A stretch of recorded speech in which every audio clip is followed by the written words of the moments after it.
everybody. We Welcome are back to Dice the Soup. internet. We are the internet. Hi, everybody. Welcome We to are Dice Soup. here and we are twitching. Brought to you by Once Upon a D20 Oh, at no. patreon.com/OnceUponAD20 or right here on Twitch or YouTube, wherever your soup is consumed.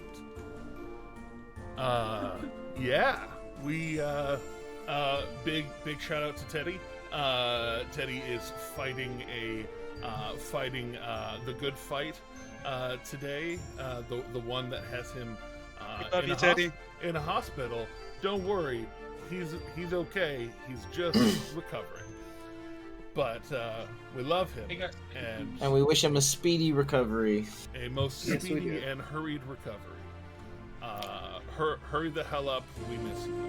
And if he doesn't have a speedy recovery, we at least wish that he gains a spread. Right. Yeah. This episode, Teddy will be role playing as Shape. Yes. Just somewhere else. This episode is also sponsored by the letters O and R. O-R, whenever you need to be stabbed with the light. I get it. Operating room. Never. Oh my god. Well, I love on that extra special note, it is in fact Dice Soup number 69. Brought to you by Nice. Dice Soup number 69. Coming into 2024 on a high note. We are coming into 2024 on a high note. We're all 14 years old and found that hilarious. Yeah, no, I'm Which means we have to go 4 hours and 20 minutes on this stream. absolutely. I'm 12, and what is this? I didn't know we were sharing my plans for tonight. Amazing. I love this for all of us. Already there. Justice. Already there. Already there. That's why your camera's not on. It's a different song. Now I know why your camera's not on. But, well, that does bring us into today's soup. As Oop. the group is meandering into the city of Westruun. Westruun being a somewhat of a metropolis. But I shouldn't just tell you that. I should show you that. That would be great. But also, there was quite a bit of travel on our way here. So much right? travel. That Wash was with them. Yes, right? so much travel. Yes. Okay. Like weeks. Like several weeks. Yeah. Yeah, we're weeks. walking. We're walking. Riding. We're walking. Training. But anyway, horses are walking. Horses are walking. What is Luca's passive perception? 16. 16. Okay. And Asher? Walking speed? No, passive perception. Perception. I heard walking, and then I thought you were asking for my walking speed. No. Passive perception's 11. Okay. Wow. Yeah. I Valineth is probably the only one who would notice, and he's not here. But one thing that would become apparent to everybody is Wash don't sleep much. At least he doesn't appear to. Well, Akira gets up at the crack of dawn. Or actually And before dawn. Wash is already up. And that's fine. So Wash would notice, and anyone who wakes up within the first 2 hours of Akira's morning training will notice that there is a lot more yelling than usual, and they are no longer they're no longer trying to preserve the integrity of the trees that they punch. They are 100% unleashing, and they don't wake Asher again for training. So Asher, this would be like the second time in a row that Akira has, that you know of since traveling, Akira's gotten it's up. definitely weird and it makes me notice, but like at the same time, I'm like, they're letting me sleep in, so like. You know what? I think I would like to have Luca come and join Akira for the training, if possible. He may not be able to keep up, but he could try.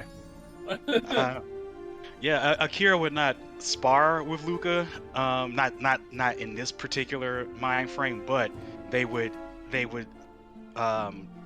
encourage Luca to hit either via magic or via punching or sword, the same, like to follow behind them as they attack the trees. Yeah, this is about cooperation, not versus. Yeah, this is cooperation. So yeah, they would want you to follow behind them as they strike the trees to see if we can make some of our strikes work and coordinate. But there's definitely, even with Luca there's definitely a lot of Akira is yelling and punching these trees hard, like definitely rattling them.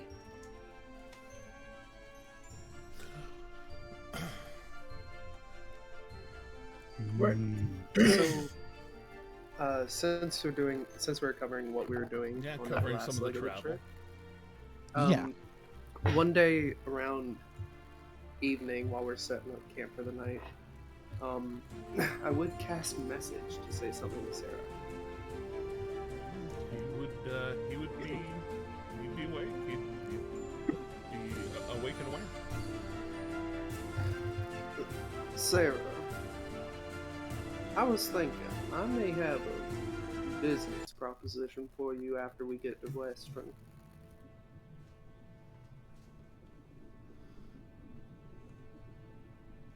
Business proposition. I do like good business in hand. Yeah. Well, I'd like to talk about it a bit more privately, so I'm casting another message. If you'll come over here and ask me to teach you some foraging skills, I'd be more than happy to oblige.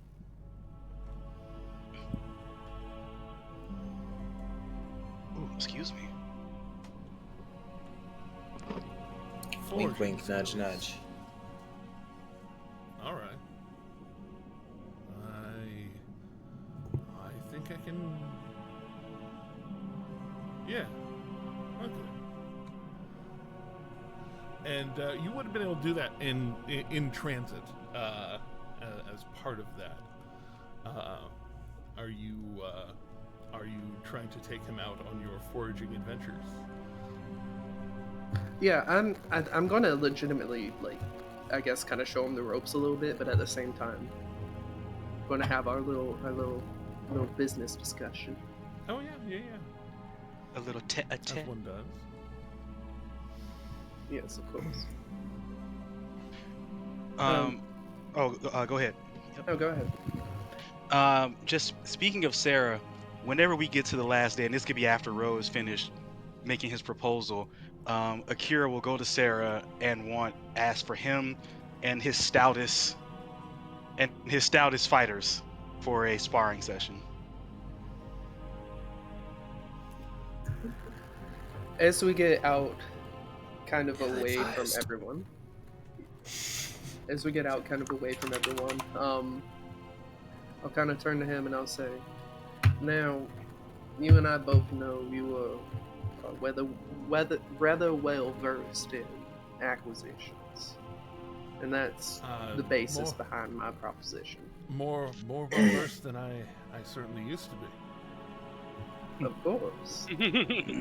What I'm offering is a steady stream of income for after you sell your very precious item, because those funds will dry up at some point and you'll have to do work at some point. So I'm offering a way for you to keep funds coming into things. I'm never planning on stopping working. That would be lazy. That's a good way to look at it. And I've got people to provide for, you know. Which is also true. I guess I should be more forthcoming. I didn't tell you my name originally. My name is actually Nyack, not Shoko. And I am the head of Crestvale Industries. My father ran the business up until his death, where I then inherited the business. We deal in rare magical goods, and unfortunately we have quite a bit of competition in our field. So I'm asking to keep you on as retainer for if I need to circumvent competition. How much are you talking about retaining me for? You could go about your normal business. It would just be, I would call in every once in a while looking for a job. I would tell you the price, we could negotiate. I was gonna say, like, if if you're going to keep me on retainer, the retainer fees. Of course. What were you looking at retainer fee wise? I don't know. He turns around and kind of counts up the 5 that he has with him. 20 gold apiece for them.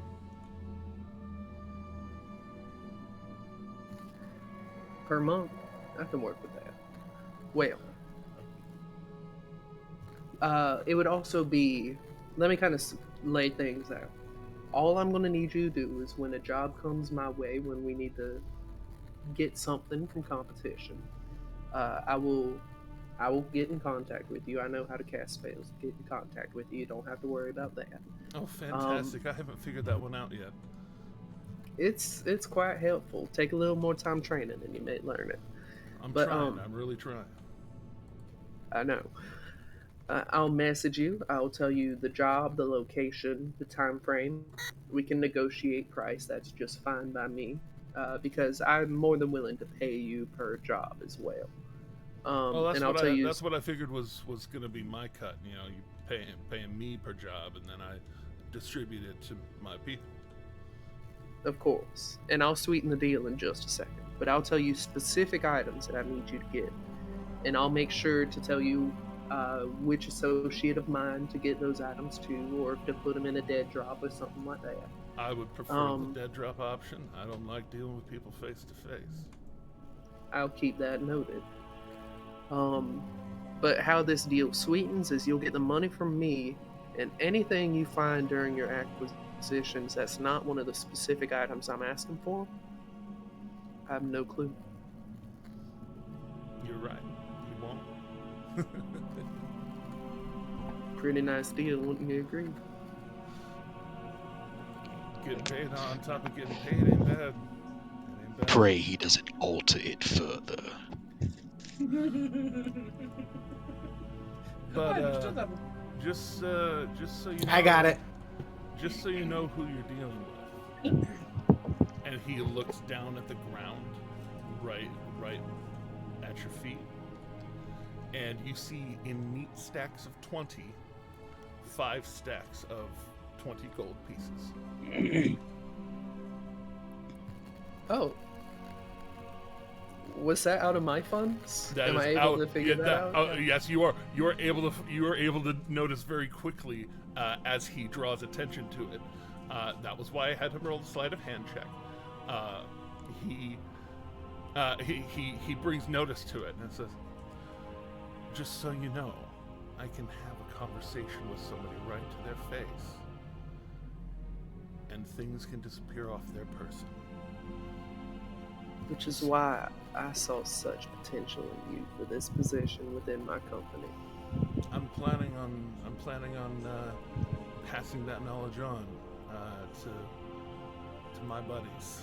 So just so you know that you're going to be getting your values worth. I greatly appreciate that.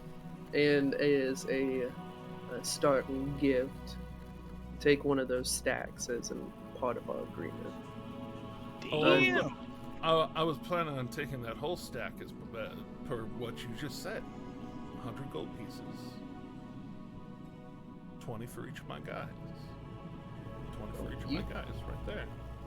Hold on, I may have misheard you, Jeremy, above table, but I thought you said 1 gold piece per person. Yeah, no, 20 gold pieces for each of my guys. And it's not monthly. It's you pay the 20 gold pieces. We're on retainer until the next job, and then the next job you pay up. Okay, I get what you were saying. Yeah. My brain was not working. It's okay. At that moment. It's fine. It works like a front. Yeah. But yeah. It's a down payment up front, and then that way we know you're serious. And then when you come back and you throw more money at us, we're gonna be working. And that way my guys don't have to worry about rent. They can get their own places. I don't have to just pay out of my pocket. I pay them for their work. You see, you get it. You know how. Nudge, Yes. nudge, wink, wink. Wilson Fisk. I do want to clarify above table. Nyack would have understood the whole retainer thing and actually heard what you were saying. Yeah, My brain's just not working at the moment. When your character is smarter than you are, it's fine. No, I get it. I have to pretend this all the time. That means I'm below average in intelligence. Anywho, because my character's a 10. Anywho, back to my point. Well, that sounds like a good deal, but there are 2 caveats. Okay. As far as anyone knows, we never spoke about this. Especially do not tell Luca. Oh, Furthermore, so Shoho stuff. I mean, this is all Shoho stuff. You can say my actual name, that I don't care about. We're bonding here. We're just making friends, and I'm teaching you about how to forge poisons.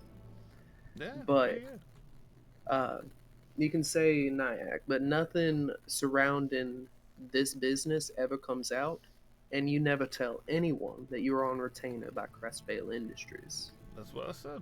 They're gonna know it's. They're gonna know. My guys are gonna know enough to know that they're getting paid by someone. That's all they really need to know.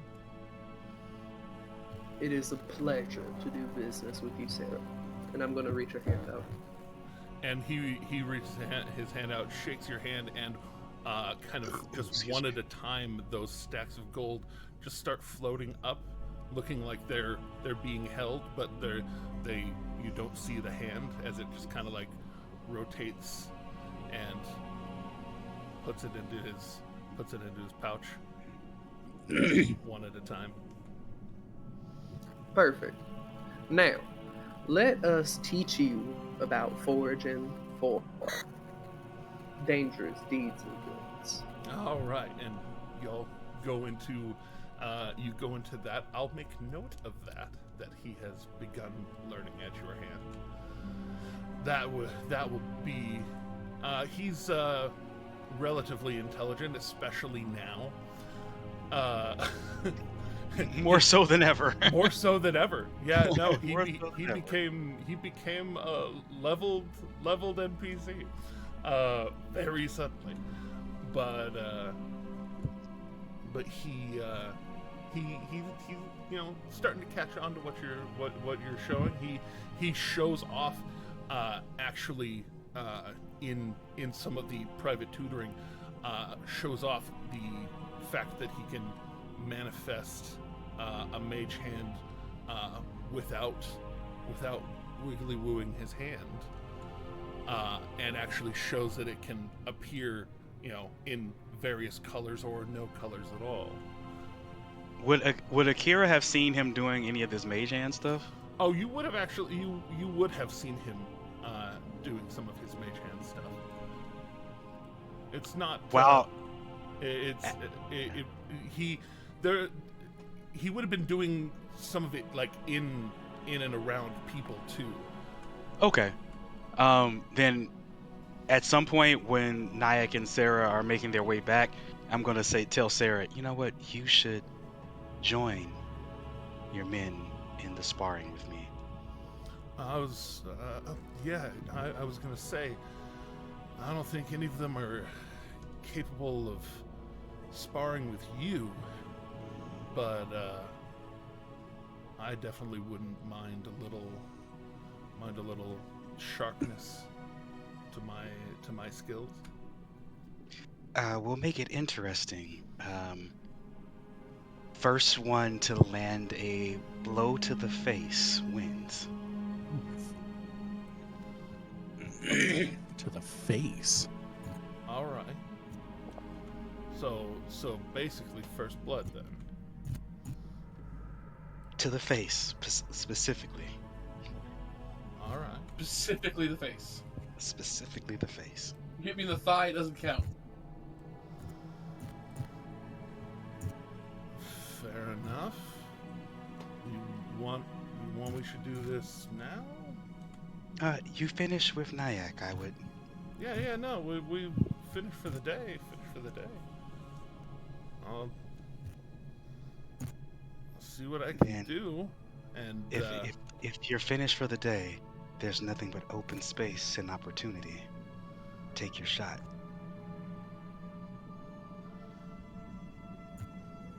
And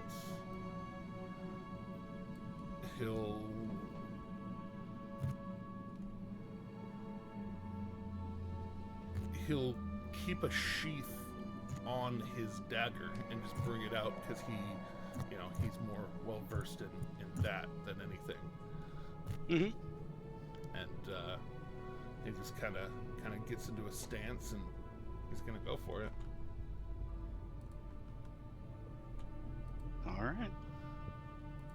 He's going to take a careful stance. In fact, since he's right in front of you. Like, I know he's above my level. This is just a pure test. Oh, like, I know he is. I'll say he's not above your level, but. Oh, I thought he was like. He's level 9. He's level 9. Oh, I thought he was like a level 11 or something like that. Sorry, No. misunderstood. No, he was essentially a level 1 rogue before. But you give him the go ahead and he goes for it.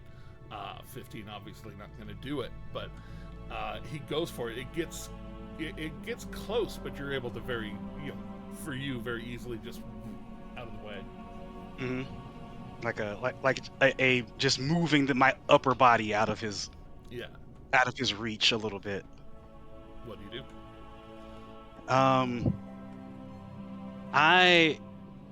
I'm going to just throw a regular punt. It's not it's I'm going to throw a regular attack, but my goal is going to be to take my hand and kind of just like go across his nose, like almost like booping him, like making his nose wobble is my goal. You're clearing up the sinuses.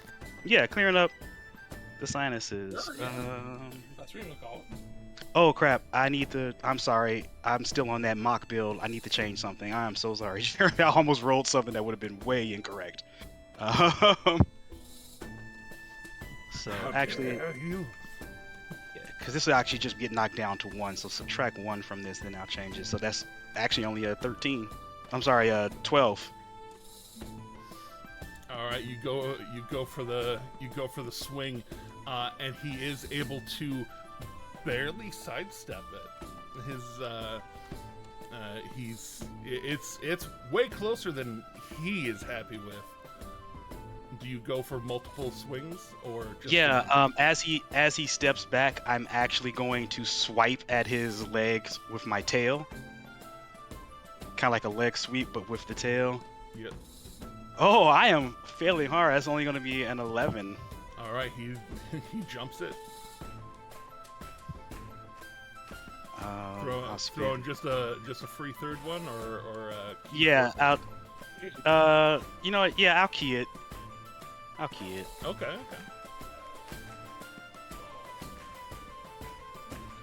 So 17 for this one. He you go in for it, and this time he throws up a shield. Just he has his hand with the dagger in it, and then his right hand just boom. That hurt. Threw up a shield. Then a 28. That would hurt, as they say.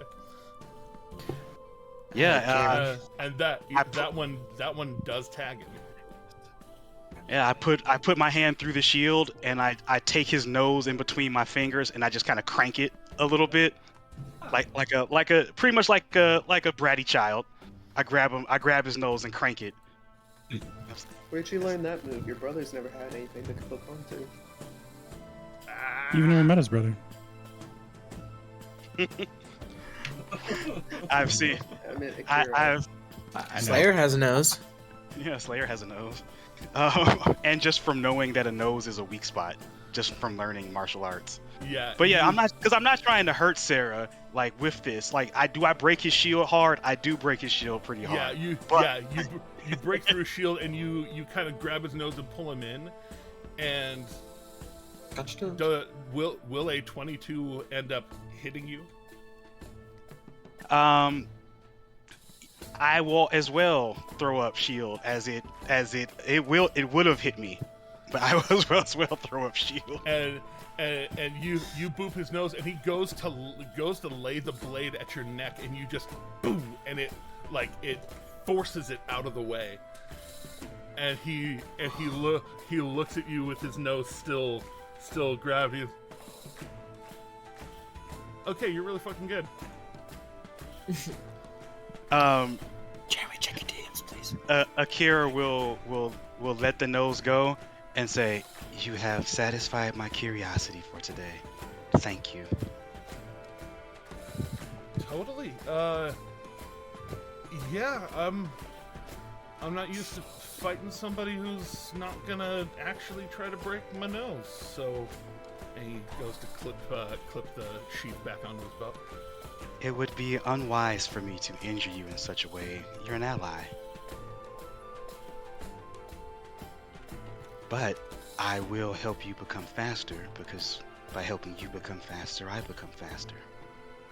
See you at dawn.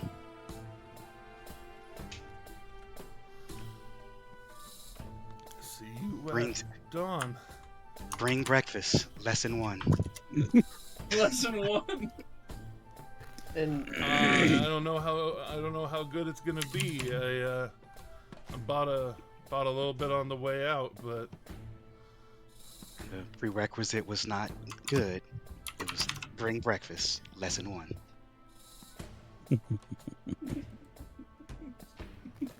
to round things up, do you want me to roll a survival for my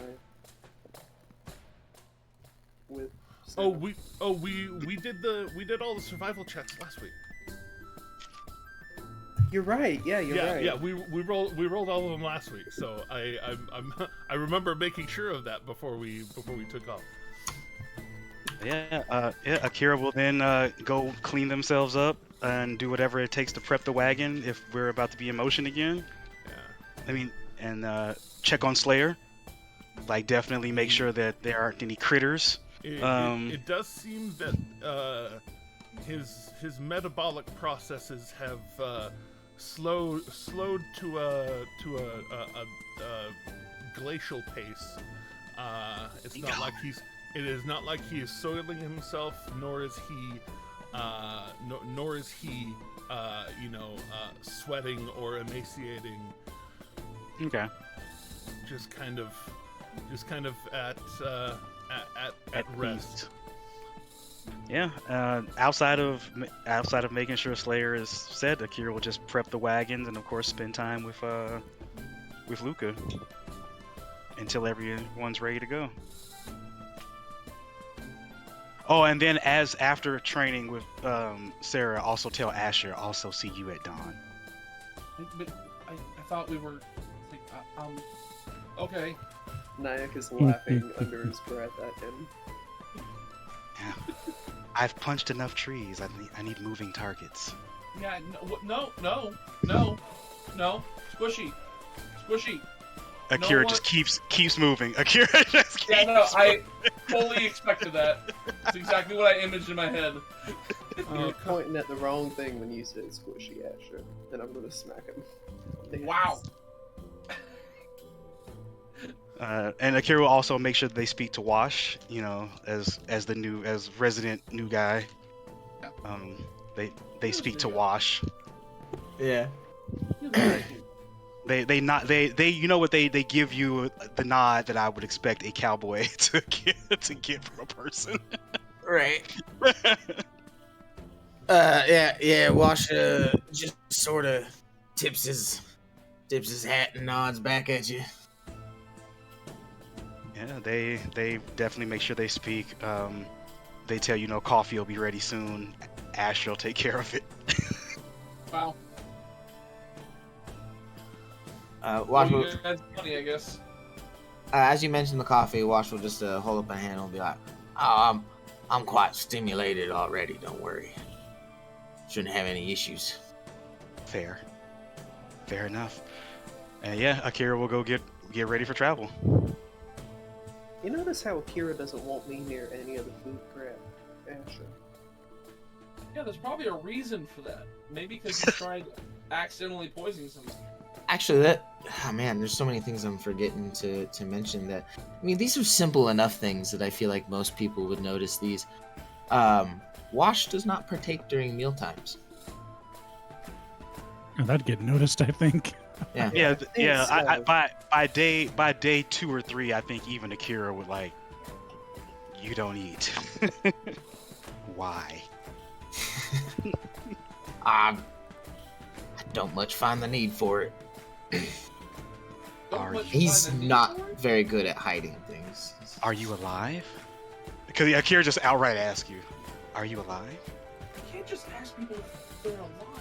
In a roundabout manner of speaking.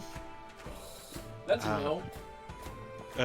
Akira will say, Revenant, Ghost, brought back by higher power to serve out a cause. Lich? You could call it a higher power, I suppose. You know, these answers, is this what y'all feel when I answer like this?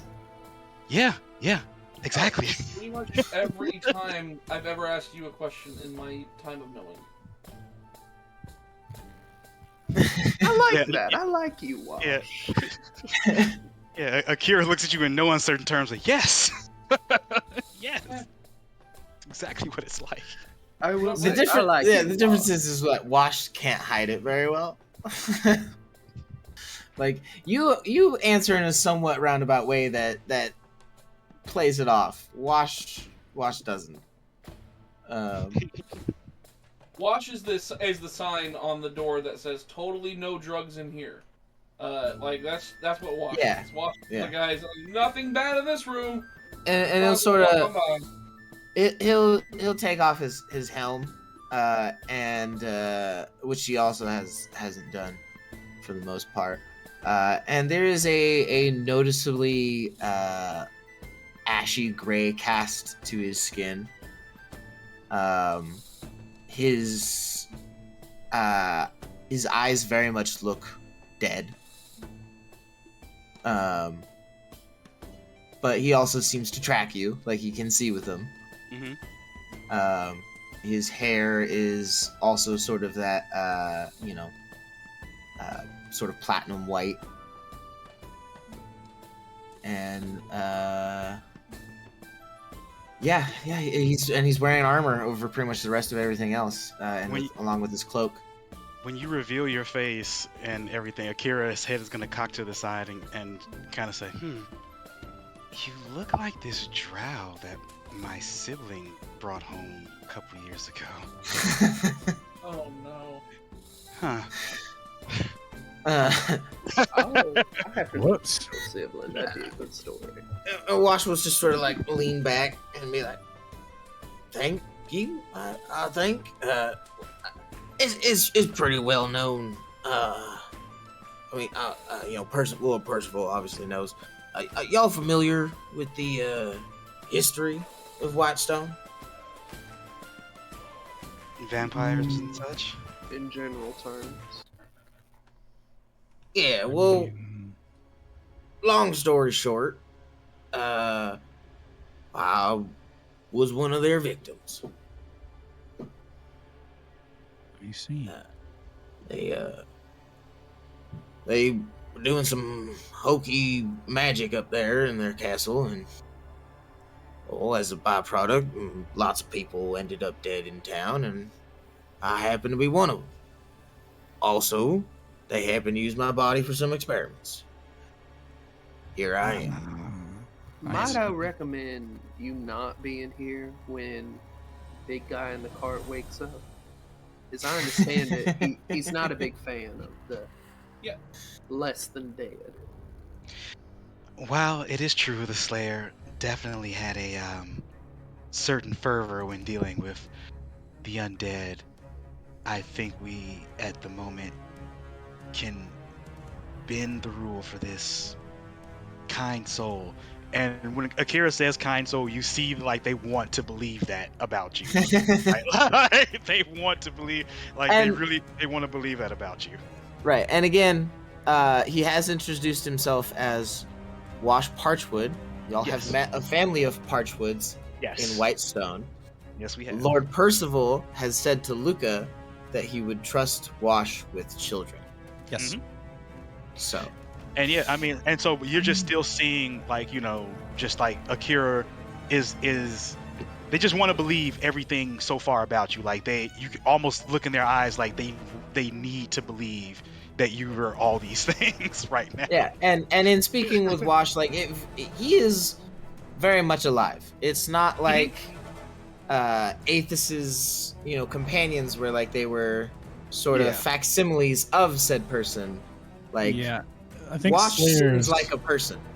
Yes, exactly. Luca would point that out. I think that Doomslayer's problem with previous encounters was more the lack of free will. Could you say... It seems like he's got free will. Yeah, I do now. Wash still feels alive. Well, Wash, you help us get our friends back, Shade and Slayer. I'll definitely continue to spread the legend of how kind your heart is. Percival says that he trusts you with children. Then I'm entrusting you with my life, my partner's life. And then they look at Asher's life. Why am I being voluntold into someone else's arms? Why am I being left out of this yet again? Is what I'm getting at. Who wouldn't you trust with Asher's life? Just saying. You don't trust my life in his arms. I feel like he'd trust, or I feel like they'd trust a complete stranger with Asher's life. Okay, well, that's fair. Actually, I'll take it as a compliment.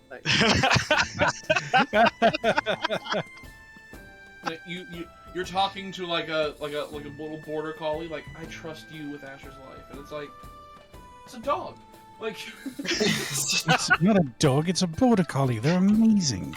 They're too high strung for me, honestly. I need an old hound dog that lies on the floor. You know? And they're slightly faster at getting the coffee. Age-wise, aside from the pallor of his skin, nice, nice. Because he does have there is the typical holy symbol of Palor emblazoned upon his armor in like an insignia, smally, not like I said emblazoned, that means big, I think, but you know, small insignia on there, and he appears to have been at the age of 30 when he passed. Okay. Yeah. But how old is he? Who knows? He may not. He doesn't know how long he was dead for. Yeah, he must be doing something right if he's got a holy symbol of Palor. I'm just saying, Palor is kind of like love, kindness, and everybody, but murder undead with ruthless animosity. Yeah, this is also the patron of Whitestone. This is also true. Akira gives you a hearty handshake.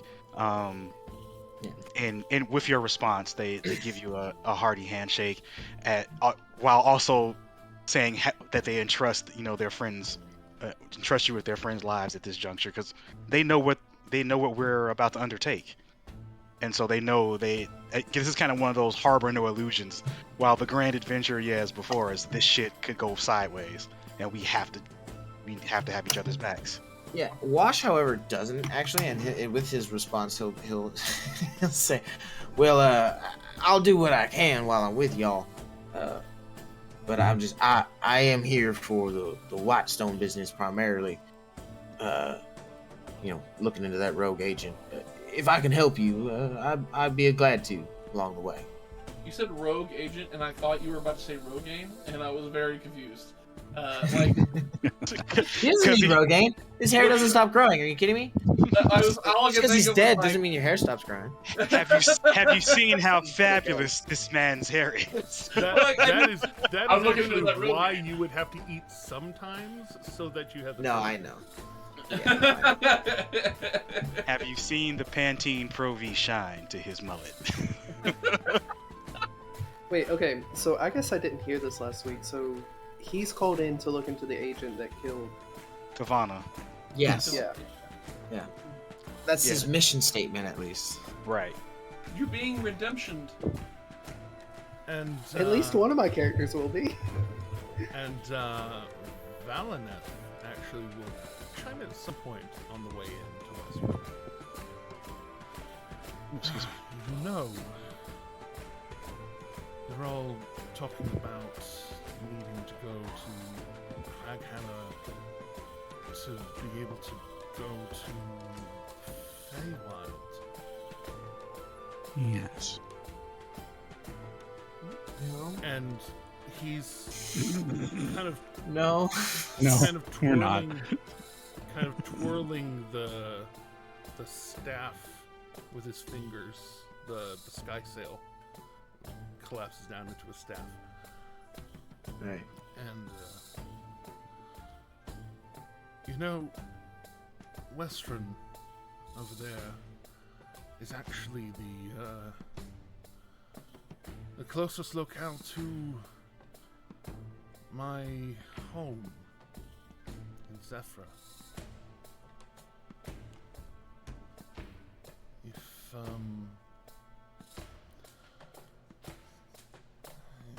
I was hearing that Corin is no longer the voice of the Tempest, but whomever is the voice of the Tempest currently likely possesses the magic to be able to send us onward to that goal. Slayer from the back of everybody's minds.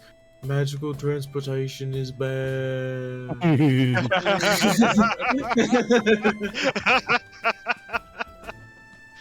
It's only kind of bad. Yeah. Sometimes. I'm just still gonna keep poking fun at bouncing off the walls of the fucking universe. That's never not gonna be funny, okay? We hit the four walls, we broke the fourth one for some reason. It knocked one person out and nearly another person. Knocked two people out. Yeah. Oh, Luca was one of them.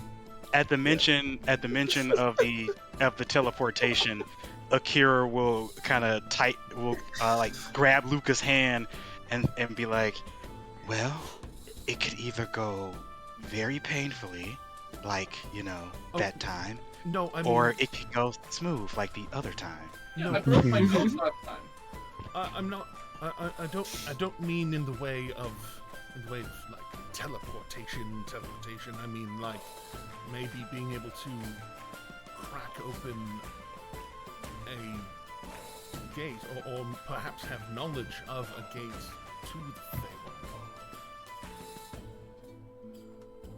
Feywild.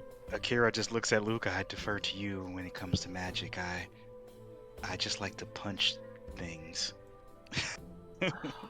Above table question, because it just occurred to me in my head and I gotta ask it.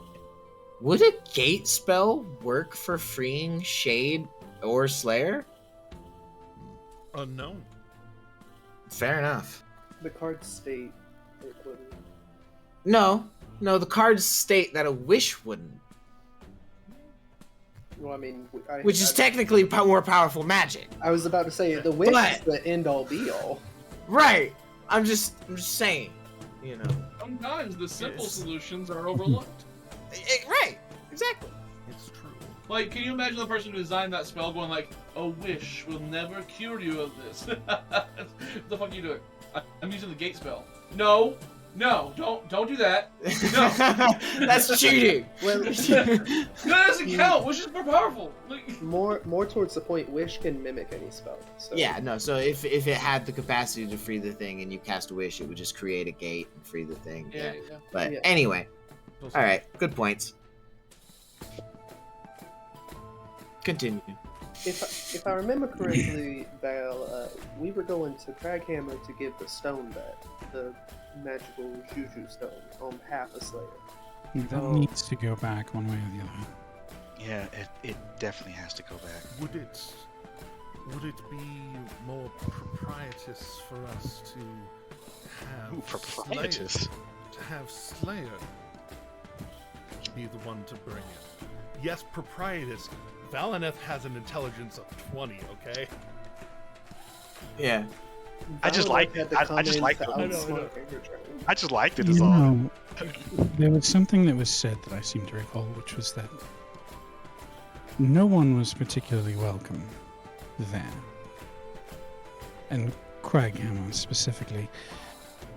I believe that Doomslayer may have been the only exception to walk onto the grounds without getting obliterated.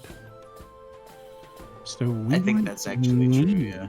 We might need Doomslayer to even get back in there to return what's theirs. It was very specifically just to walk onto the grounds of that particular noble. I mean, we could prop him like a marionette, but he's quite heavy. No, I would. You see Adarius 4 says, I could do it. Adarius, don't volunteer for things that are rhetorical.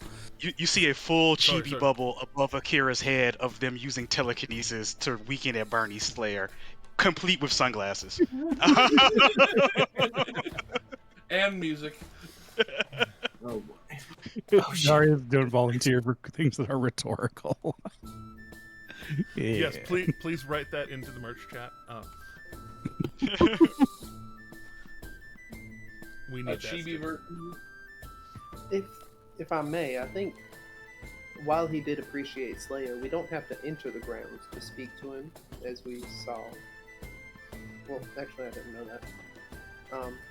Do we have to actually enter the grounds? Yeah, you weren't there. Also, if we don't have to actually enter the grounds, would we be more worried about who's giving him the stone, or whether the stone actually gets to him? I don't know. It was him who made the tooth oath.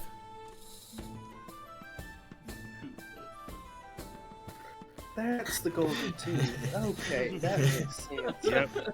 Yep. That. Yes. Yep. The tooth oath. Yep. I swear on my tooth. Well, This one right here, the only he non-cavity swore on- one. He swore on his ancestors and on the sacredity of our lives and all of that.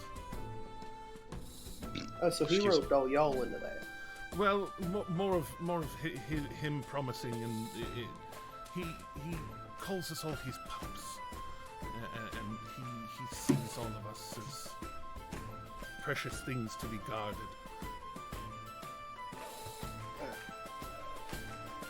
Well, it don't matter to me whether we go to the Feywild or over to Crackhammer first.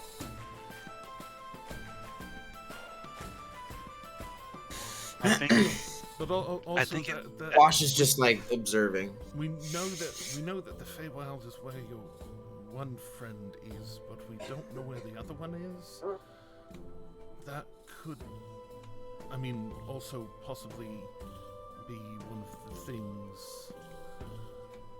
I just know that I know I have associations that might be able to help us. Is all I'm saying. If we want to take advantage of them, that's fine. If not, that is also fine. When we teleported to Crackhammer, we weren't nearby Zephyra, and now we're going to be nearby Zephyra, and I miss home. Honestly, I think it would be better to have Slayer on his feet, rather back in his own body. And it sounds like we don't have the option of waiting until we have him back to go into the Feywild. If anything, our best chance of getting him back on his feet is the leverage that we might obtain from saving the Traveler. With that in mind, I think I'm inclined to agree with Valineth. Perhaps a detour to Zephyra could be beneficial for us. Get ourselves to the Feywild, get Shade back, leverage the Traveler to try to get some help with Doomslayer. Well, from what I know, the Voice of the Tempest is quite a powerful being. I mean, it never hurts to There could be help broaden there your too. connections. There definitely could be help there too. So I think we are in accord. To Val's hometown, it is. Also, when it comes to magic, and this is Luca turning to Akira, I actually believe that Velmath is more well-versed than I am. Then, I mean, I trust him when it comes to magic. Then Val, if Luca trusts you, I trust you. Be our magical mystery guide here. I ain't got no carpet, but I got a broom. Very, yeah, very, very, kind of you to say. That was a magic carpet ride reference. And as a reminder to anyone here, once we get to Zephyr, if we're departing to the Feywild, if you're not committed to helping us, Zephyr will be the last chance to back out. So, who's that directed at? No one in particular. Ah, okay. Yep. It's just, in general, just if you don't think that you're up for this challenge, the Feywild is a very dangerous place. We've been there before. Well, Akira and I have been there before. It's troublesome, and you have to be very careful of what you say and what you do, and especially who you say and do it to. And Asher has been there in a dream once. Be kind. Luca doesn't know that. Be kind to the grass, please. Nyack has been there in his backstory. Or his father has, at least. Well then, I suppose we can take the time to rest and restock in Westruun, and then I suppose we can depart for Zephyr. I guess that also means we're leaving your lieges, Luca. Well, Minus Adarius. the goal was I to get going them to Westruun. I am not leaving Luca's side. You hear him catch himself like he was about to be on Luca's side. Yeah. Well, as far as Sarah and his crew, the intention was for them to get to Westruun, and we've got them to Westruun safely. I mean, I have some people that I'd like to introduce him to, but the day is, we still have the day. Speaking of, here later in the day, cresting one of the, you've been getting peaks of the city on the way down, the mountains. The Parchwood Way, pulling in. It's my way. Yeah, it's your way. My way or the highway? Your way is the highway. Oh, Walker's way is the highway. Sounds like a highway to hate. Your way is the highway. I also ride a broom. Mm-hmm.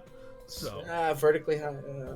yes, moving into town, the sprawl become like you would. There are some places where urban sprawl looks in some way tacky, unrefined, what have you. This area, this city is like, even the cheap seats are pretty nice, you know what I mean? And you can see it from a distance. There are large buildings and large plots that look like places of learning. Y'all had heard Kaylee talk about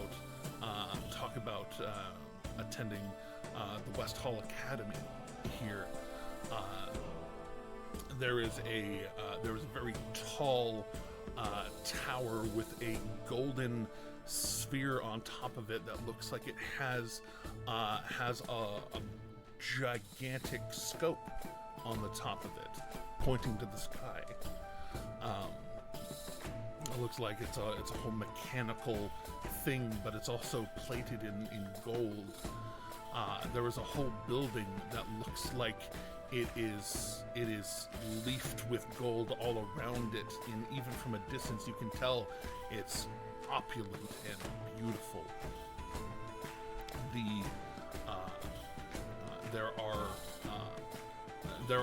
there's a whole other campus of learning on the other side of town. There's a large building that at the top of it, it looks like the clock tower from Whitestone, but the faces on each side of it, pointing north, south, east, and west, or the north and west that you can see, or north and east that you can see, look like circles with several tangential lines running through them, blue circles with silver running through them, making very specific geometric shapes, not seeming to move. Over in it would help if I was able to ping over in this area over here, houses of learning, telescopes, the big golden spot down on the southern side of town. But the city looks like it is well put together, bustling. Even here in the evening of the 13th. Which one was it again? That's right, Ken Pillar. Evening of the 13th of Ken Pillar. What do you want to do getting into town? Places to go? Things to Get drunk. Do? Get drunk. That's usually Asher's go to. Where can I get? That's fair. That's totally fair. I know Luca wants to steal Sarah, so I won't. Safe and secure lodging. Not yet.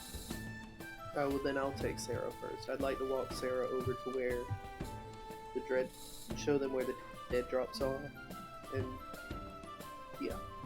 All right. Well, Sarah very politely asks that Idarius in his vigilance could be commissioned to watch over his kinfolk while he's away, taking a quick tour of the city. Asking Luca if Idarius could keep an eye on them. Sure. And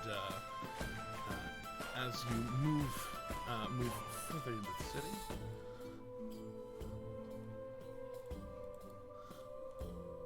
that one right there, passing this area right here, there is a big, beautiful building, if you will, called the Hall of Reason. Where are you? Come on now. Stop zooming. There you go. It is a beautiful courthouse that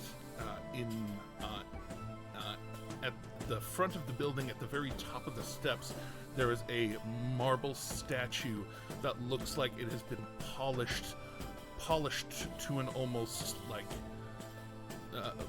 polished and buffed with some silver kind of gloss to make the marble look more silver.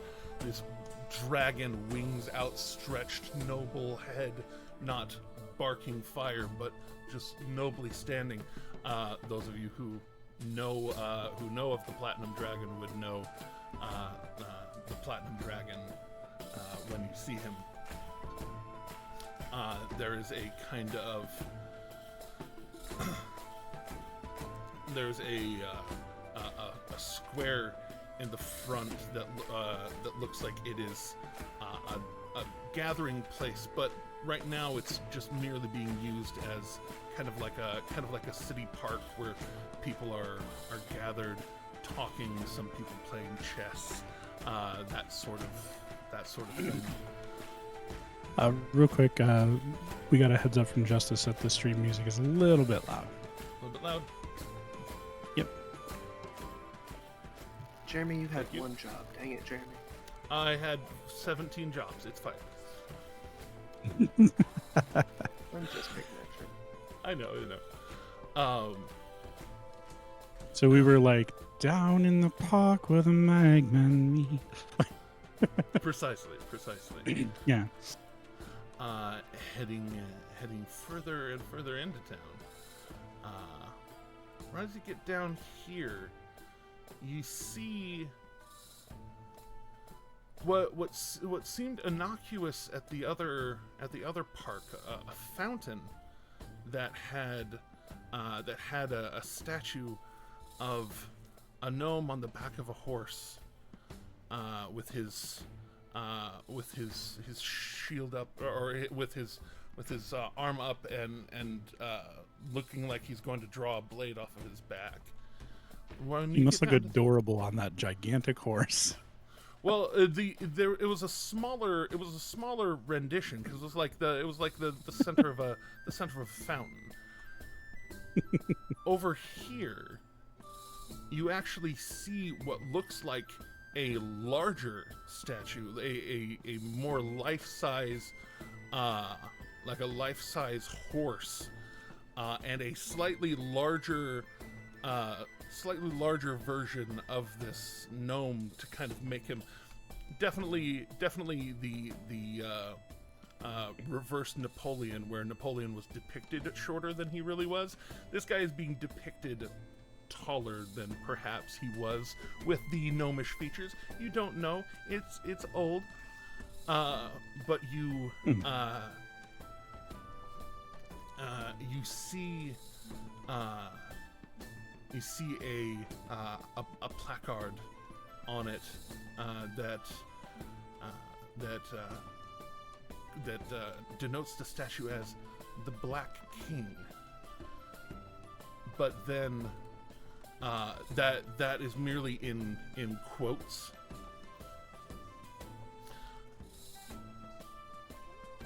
And underneath it, it says, "May the Lawbearer grant us all strength of spirit when chaos next threatens our peaceful civilization. When that time comes, may the Black King unsheath his sword to rally our people and lead Westruun to victory." And you,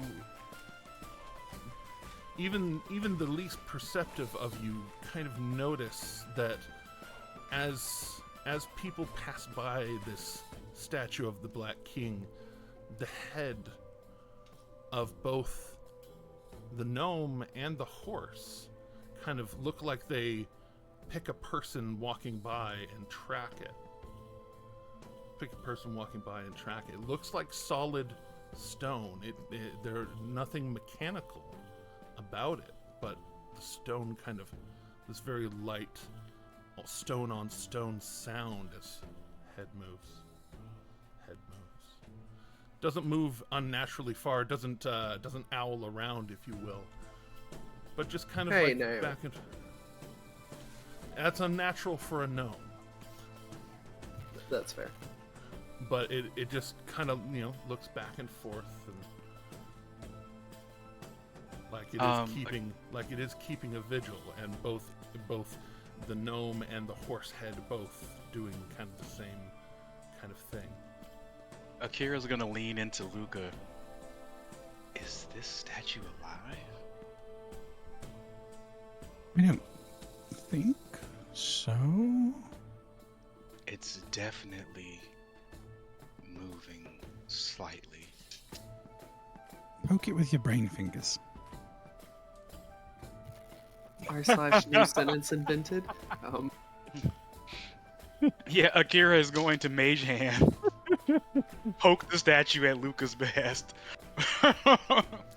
Where do you poke the statue? I boop it on the nose. as you boop it on the nose, the hand on the blade on its back lets go for a moment, and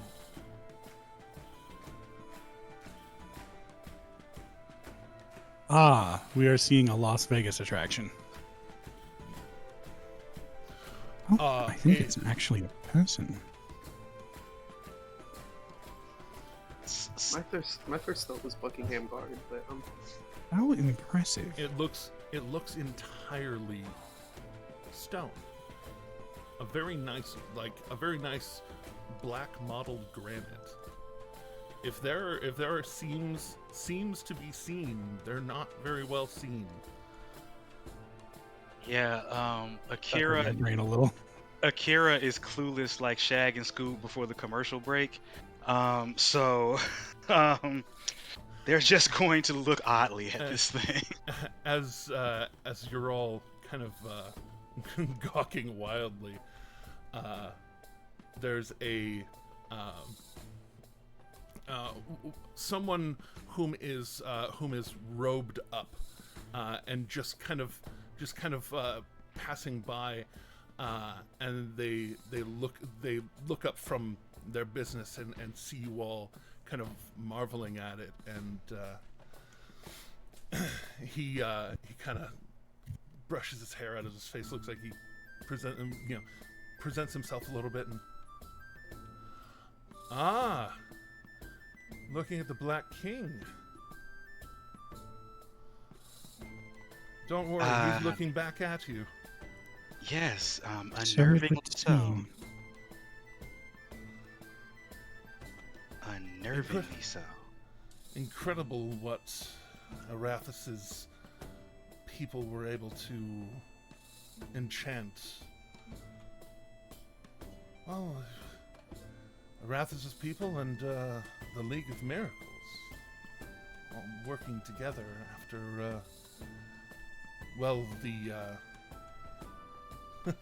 the one who called himself the Black King attacked our city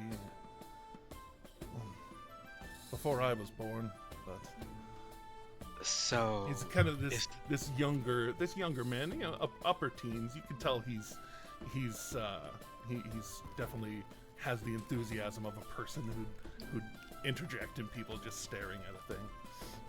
Don't let my accent deceive you, but I'm wondering why you want to have a statue of a loser. Oh no. You got that, didn't you, Tim? You got that, didn't you, Tim? So that's part of the joke. This is actually a representation of Palest Westruun, the gnome that founded our fair city. And you see, around, I don't know, 20, 30 years ago, there was some dragon business that happened. Like I said, it happened before my time. But this dragon referred to themselves as the Black King. Oh, excuse me. And so, kind of in a giant fuck you to that dragon, they erected this statue and imbued it with power and, honestly, some mental capability to really denote friend from foe more than most people would put into any sort of guardian statue. But While all this explaining is going on, directly behind Luca, Akira is kind of like poking it with their staff, like just to see what it does, like just kind of like a tap. Where do you tap it?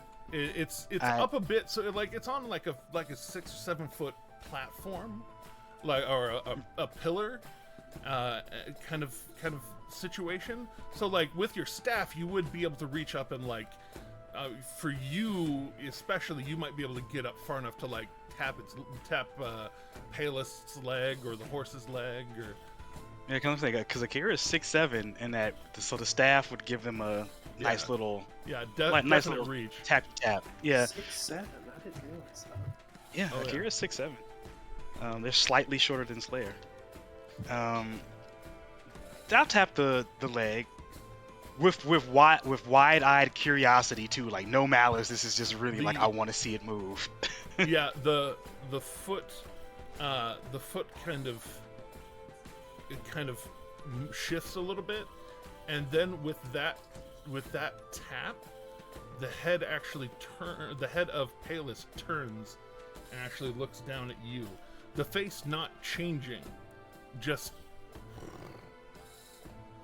when the head looks down at me, I immediately put my staff, sheath it back, and turn in the direction Luca is, and just kind of like, I didn't touch anything. And and just like while you're nearby, the head actually follows you directly, just creepy. Backing up, it watches. And I go stand next to Wash. and this kid in the robe just kind of chuckles and yeah, that's it is intelligent enough to know what is an actual threat and what is not.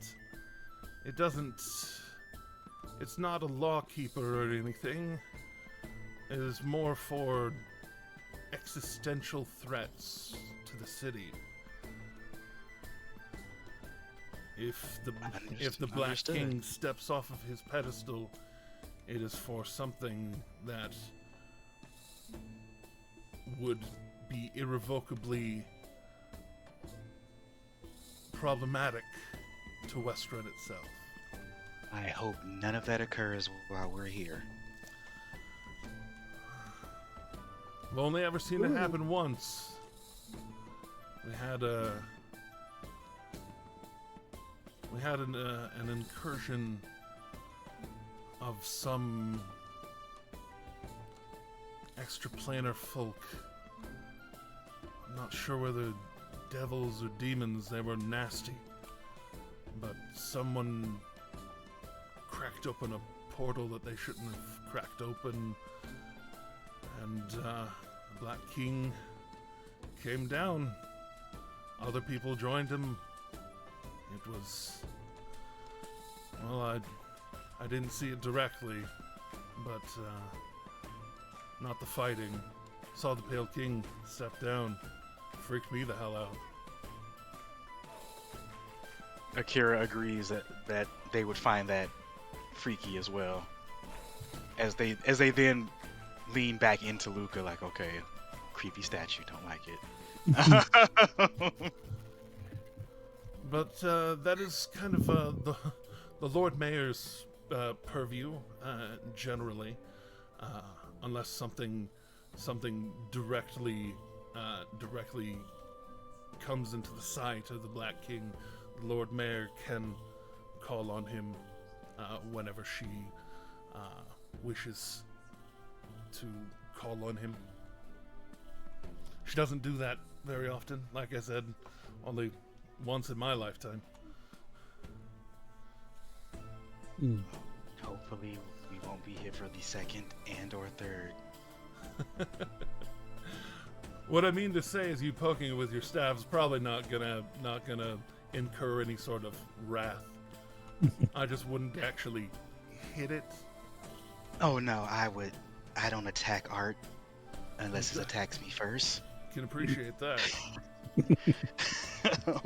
You like art?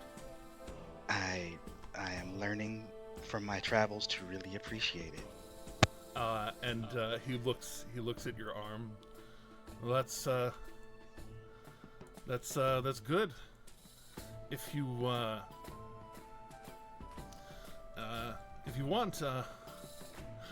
I'm a student over at the West Hall Academy. You can call me Stuart.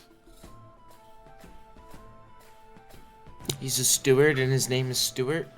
a student. I'm a student. Oh. Oh. Still. You know, You punched the bursar? Indeed. You punched the.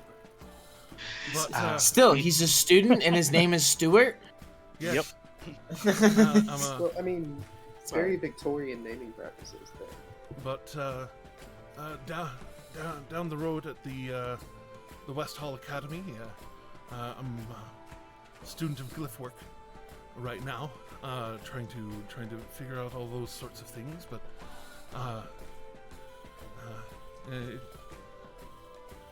I can't enchant too strong of things yet. I'm working on it, but if you need, you can seek me out. May I ask a question? Akira bows and just says thank you. He looks up because he's only like 5'9", 5'10". He looks up towards Nyack. Yeah, what's up? Also, for the record, I am still propped on the top of the carriage, like a owl propped on a branch. But even more so, even more noticeable.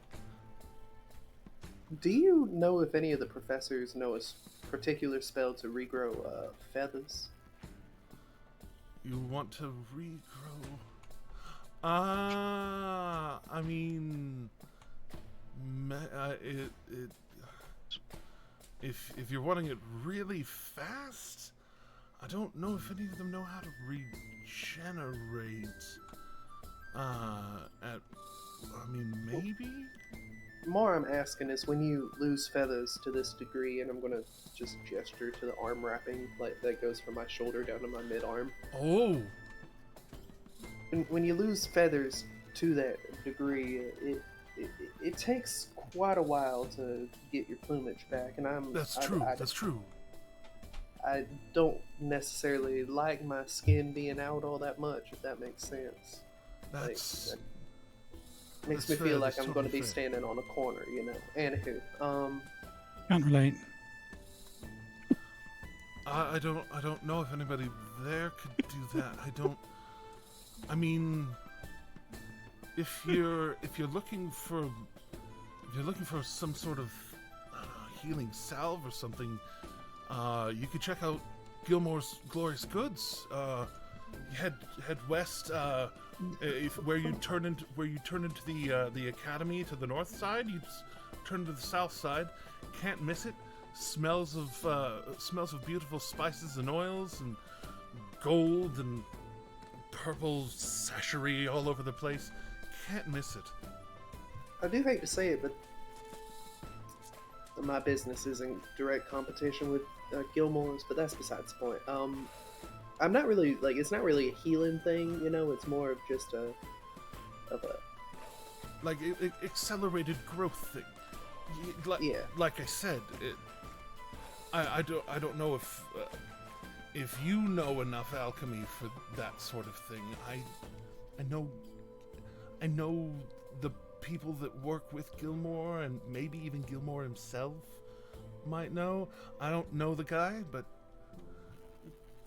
he and I are not on speaking terms, as I said.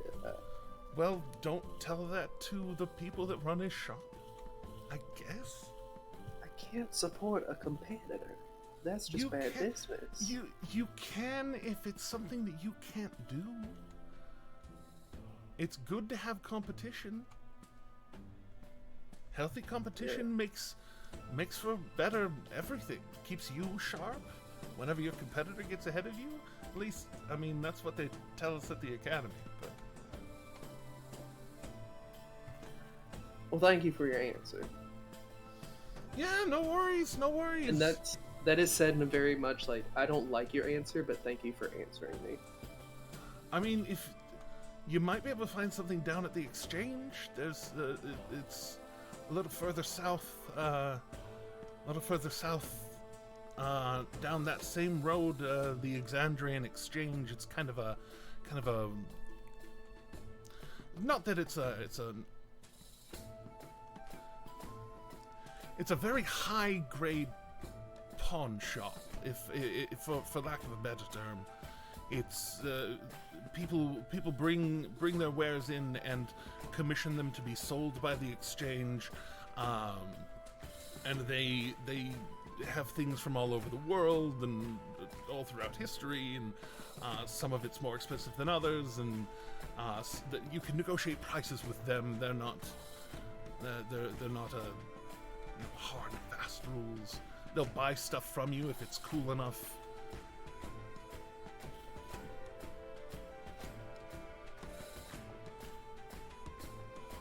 But I can guarantee that there are probably things at Gilmore's that would help you. I can't guarantee that sort of thing would be at the Exandrian Exchange.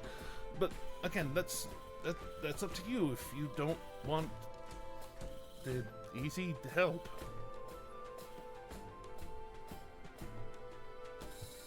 Again, thank you for your answer.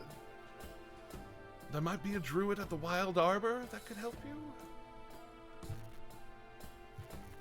Thank you for your answer. That's actually, and he points towards like the southern facing street of the intersection that you're at, and it's just right down there. Actually, big fuck off, beautiful green trees. You won't that you would not be able to miss.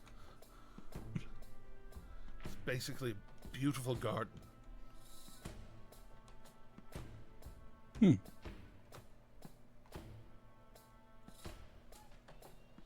I'll probably try that one. Actually, I need to go that way anyways. Send a message to Sarah. Join me there.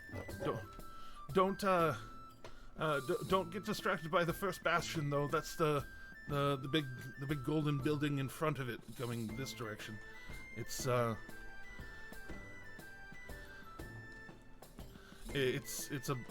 beautiful temple to Arathis, but also most faiths of the Prime Deity are welcomed in there if that's your flavor. But it's got some history too.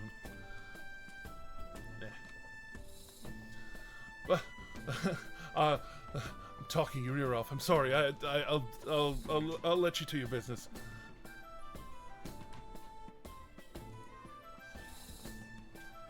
He goes to walk away. Thank you. I'll let him. For the record, I'm heading south towards the dead drop near that temple, and also to see a druid. Go see a druid about druid things.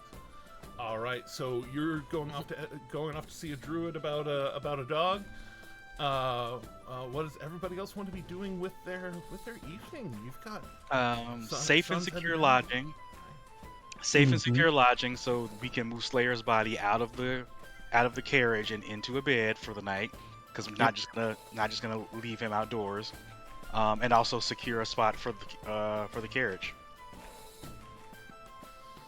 All right, looking out for lodging.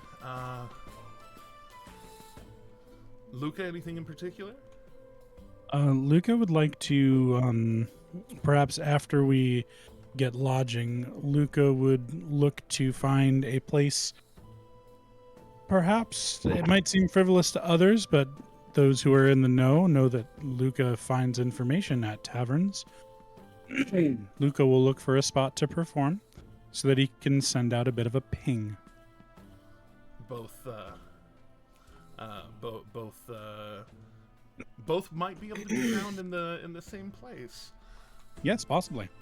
Wash, are you hanging out? Are you branching out? What do you want to do? Wash is just sort of hanging out. Though I will remind the group that there is the party fund that is still available that we can take money out of for lodging and stabling and the like. We don't have to spend our individual money for that. And then there is also the matter of the extra items that we got that we may or may not want to potentially sell while we're here in a town. Such as the Ring of Feather Falling, the Gloves of Swimming and Climbing, and I still don't know if anybody took that +1 War Mage wand. I was trying to leave it for if anyone else wanted it, due to Attunement slots? Attunement Yeah. slots, yeah. But I would like to keep that one handy, if that makes sense. How very Hawkman of you. I mean, can anybody use it presently? I mean, because like if we're, I don't know. I don't. I mean, I Full on don't have a attunement. reason. Yeah, I don't need it. So if someone else wants it, or if it's gonna be sold, I'm fine with it either way. I mean, if it's just gonna sit in the box for someone to maybe attune later, I'd kind of rather just sell it. Rewards now for things for later. I see what you Yeah. put down. Like unless you're actually only attuned to something right now for the functionality of being in town, and then you're later gonna attune to it when we're on the road again. Who would Kind do of like that? Slayer in his brain. Brain on, brain off, brain Yeah. on, brain off. Yeah. So yeah. Anyway, that would just be. That's my input on the +1 wand of the War Mage as far as selling it goes.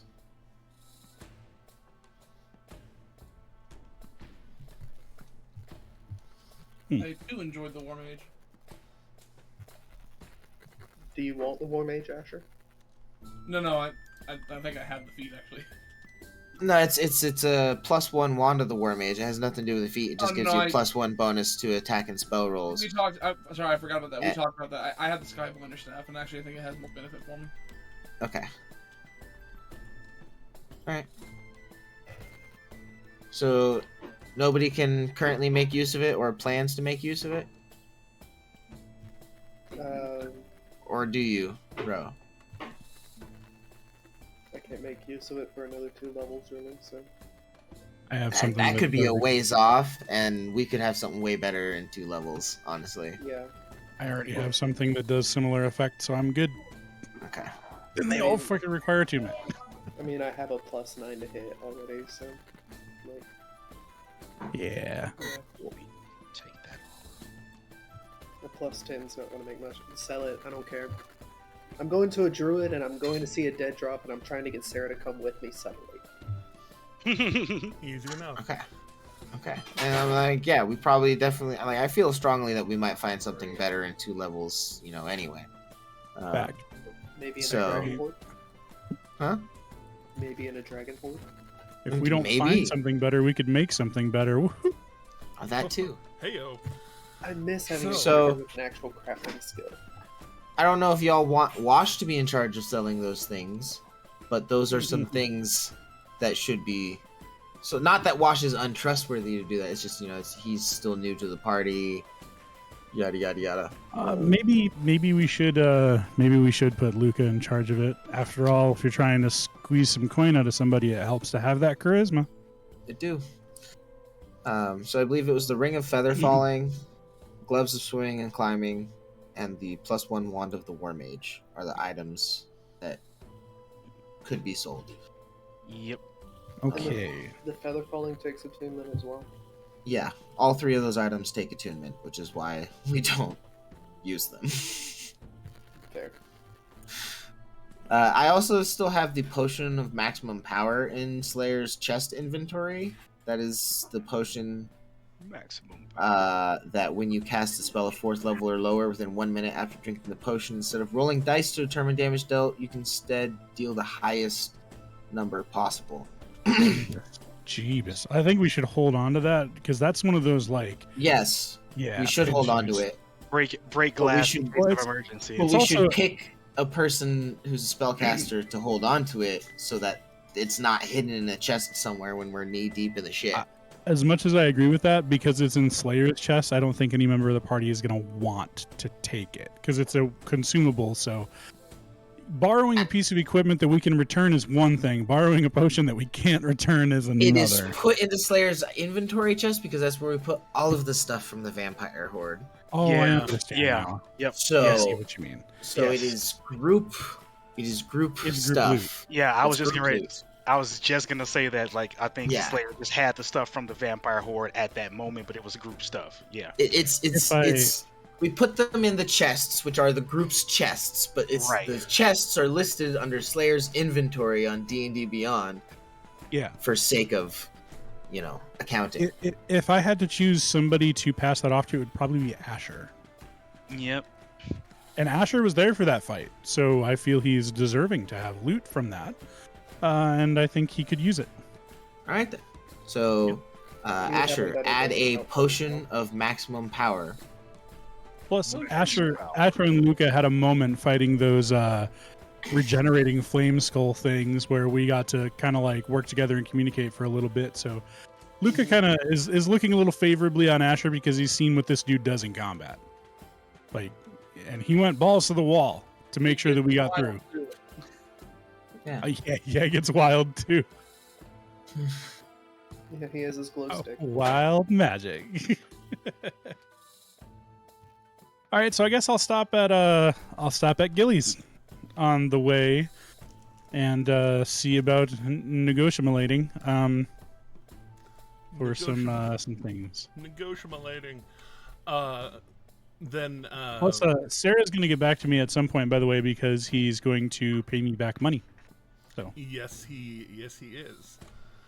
Or he's not. That's up to him, I guess. No, yes, he is. Oh, just spoiler. Yeah, he already has some money to pay you back. Yes. I like to think that I've ingratiated myself to him some. Indeed. Maybe. Indeed. I hope he likes me. Actually, he would have taken that 100 gold that he got as an advance payment to actually pay you back. Oh, okay, cool. Then I will add that into the inventory. Enhance. Inventory. And, so in a roundabout way, I paid you indeed, $100.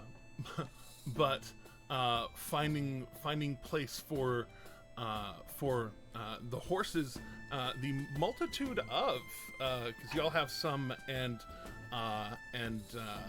Sarah's crew has some. Would be pretty easy if y'all are just staying the night. It would end up only being 1 silver per horse per night. So that end up being 246, I believe, if my math is right. Well, I mean, I think we should at this juncture pay by the day. So like, let's pay for one night. Yeah. Right now. So 6 silver. Yeah. So 6 silver. 6 and silver. so, and if we need Slayer's got the party loot, right? Yeah, I've got the party loot. Thank you. I meant, you know what I meant. Yeah. I am accounting for the party loot. I really appreciate that. And then if you wanted to also reserve a room nearby so that you know that you can hear your horses at night. Yeah, they have this, definitely. They have this big open land here in the middle of town. They have an inn basically at the corner over here that they would invite you to stay for. It would be as a group rate, it would be 4 silver per person there per night if you're paying by the night. Yeah, let's start off with tonight, and then 4 silver per person. That's And including expenses Slayer paid. still technically. Yes. I can't math. Slayer's body in the back. Unless you leave Slayer in the back. no, We're not doing that. not doing that. That's 4 times 6 is what, 24? 24. Yep. We will, however, I know let it's Inarius seven carry. because, We will let Inarius carry him now. Yes, Adarius will carry him. So that is. We know 8 because say- Wash and Darius. So right now we're at 1, 2, 3, 4, 5, 6, 7, 8, and I guess you could leave the the rogues to fend for themselves. That's fine. Well, and remember, Luca and Akira do share a room, and Idarius does get his own room. Yes. Oh, okay. So it'd still be 7. Yeah. Okay. So yeah, there we go. So or, yeah, we technically 6 because Idarius being given task over Slayer would Oh yeah, he could stay in the room. Insist on sleeping nearby him just in case something happens with him. Okay, so then that's it. He takes every charge of his very serious period. Oh gosh, I'm gonna have to teach the man sarcasm. Akira appreciates his professionalism. So final number was 6. Final number was 6. Yes. Yeah. Akira appreciates his professionalism and that he's helping look after their friend. So. All right. So that was a grand total of 30 silver. 30 silver. 6 and 6. 6 horses, 6 people. And they thank you for your patronage. Provide unto you keys to this early in the, or this time of the evening. Y'all are still kind of early pickings for people, so you actually end up getting 6 rooms in a line on the first floor of one of the houses, all together. Jazzy. And they're basically kind of stately homes that have been converted into an inn. So 6 rooms in a row, yeah, that's just 6 rooms, right? That explains why they're a bit pricey, but they're probably nice. Yeah, and they have people walking around that these stewards of the place that'll get this or that to help you out. Are they also named Stewart? Yeah, I was just gonna say the well stewards done, of the you. place. I've dug my own grave there. It's fine. But This guy's not a steward. His name isn't Stewart. In Victorian He's name a practice. If only fucking Slayer was here, damn it. Why is Smith the most common last name? Oh wait, he is here. Is he, though? I'd say in spirit, but No, The he's spirit's He's the part literally that's there missing? in physical Oh, only. He's there in body. he's there in body. He's there in and body. nothing else. He's gonna body. Wait. So He's literally a cardboard cutout. nailed it. A 700-pound cardboard cutout. But Yes. Who I doesn't mean, need his- trees, which means we can store Concrete it. cutout. Slayer's body may be here, but in his mind, he's gone to Carolina. I don't know why anyone would go there, but It's a song. I'm saying that as a South Carolina resident. I'm saying that Country someone early in roads. Carolina. it's true. It's true. Hey, Ask anybody. I live in West Virginia. The I man who know. wrote that song had never been there. But people here love it. They do. It's true.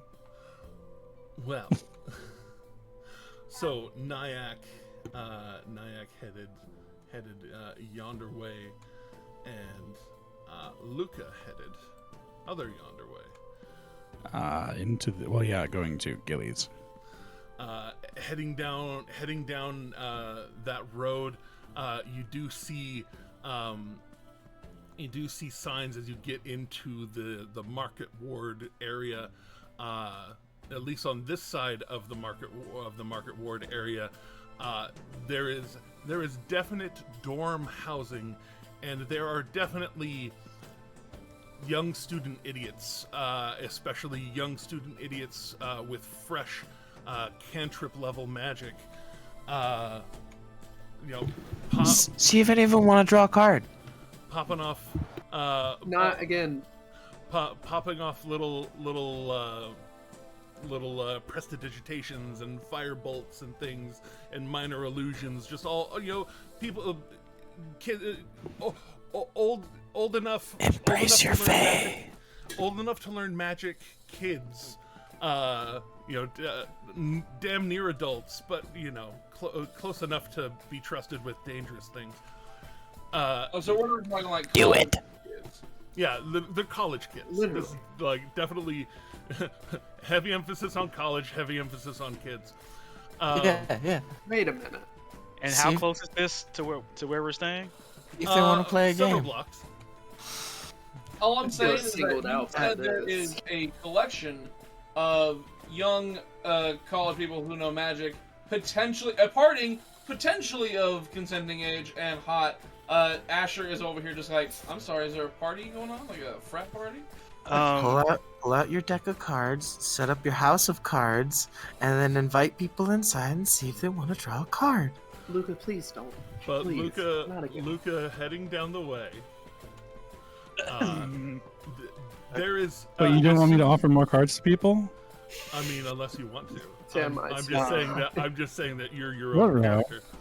Let it be noted that when Luca, that after we get Slayer set and Darius is there, when Luca says he's going to go find some place to play, Akira will switch into their dress and say, "I could use a night out," and they let their hair down as well, fully, like they don't have it up, so they let their hair down, and they say, "I could use a night out," and they kind of put their elbow in Luca's elbow. You know what? I know what Wash is doing. Since Slayer has moved into the room, Slayer is driving the carriage with Luca and Akira inside. You mean Wash? Yeah. What did I say, Slayer? Yeah, you said Slayer. Since Slayer is in Wash. the room, Slayer is driving the Yeah, carriage. yes. Whatever. Words, Yeah. Slayer's in the room, Wash is... I swear I said Wash, but whatever. Anyway. I said Wash in my head. That's what it was. But anyway, Wash will drive the carriage for Luca and Akira while they go about on the town to sell things and find a place for Luca to play. Right. Well- First, we're going to stop at Gilly's and sell some things. Yeah. Knowing that Luca is going out to, festivities and things, Asher will not be far behind. So I'm taking along. So you can be in the carriage too. Point is, Wash will be chauffeur. Because that's, he's proficient with land vehicles. That's all he's good for right now. It's one. He's good for more than that. You can come grab a drink at the bar with us. Why? Indeed. Why not? What's it gonna do? You can enjoy a drink. I don't know. Your liver wasn't removed. You can still metabolize the alcohol. Even if you're a skeleton, you could still hold it up to your lips and pour it down your skeleton. Yeah. Come for the ambiance. Hey, don't tempt me with a good time. He's got one of these. Oh, a pipe. Yeah. Yes. Okay. He's got a pippy. Yeah, when we get to the location, Akira is going to insist that Wash come in. Despite his protests, Akira is going to, and they're going to look Wash where his eyes are or should be. They are. There's eyes there. Okay, they're there. Okay, I couldn't remember if you said they were blank or not. So I'm a demon, I'm a person. They're just like dead looking. Yeah. Like looking into a dead man's eyes. Akira is going to look directly into this dead man's eyes and say, one of the best ways to make this trip best for all of us is if you have a little fun. And Akira's going to outstretch their hand. Come on. Are you asking him to have a little Mardi Gras in his life? I promise. The only one that bites is Asher. And that's only if you consent. Right. I'm not opposed to having a bit of fun. I just don't partake of the spirits, if you will. I don't always either. They make fun of me with my one glass of wine that seems to last 3 nights. I do not.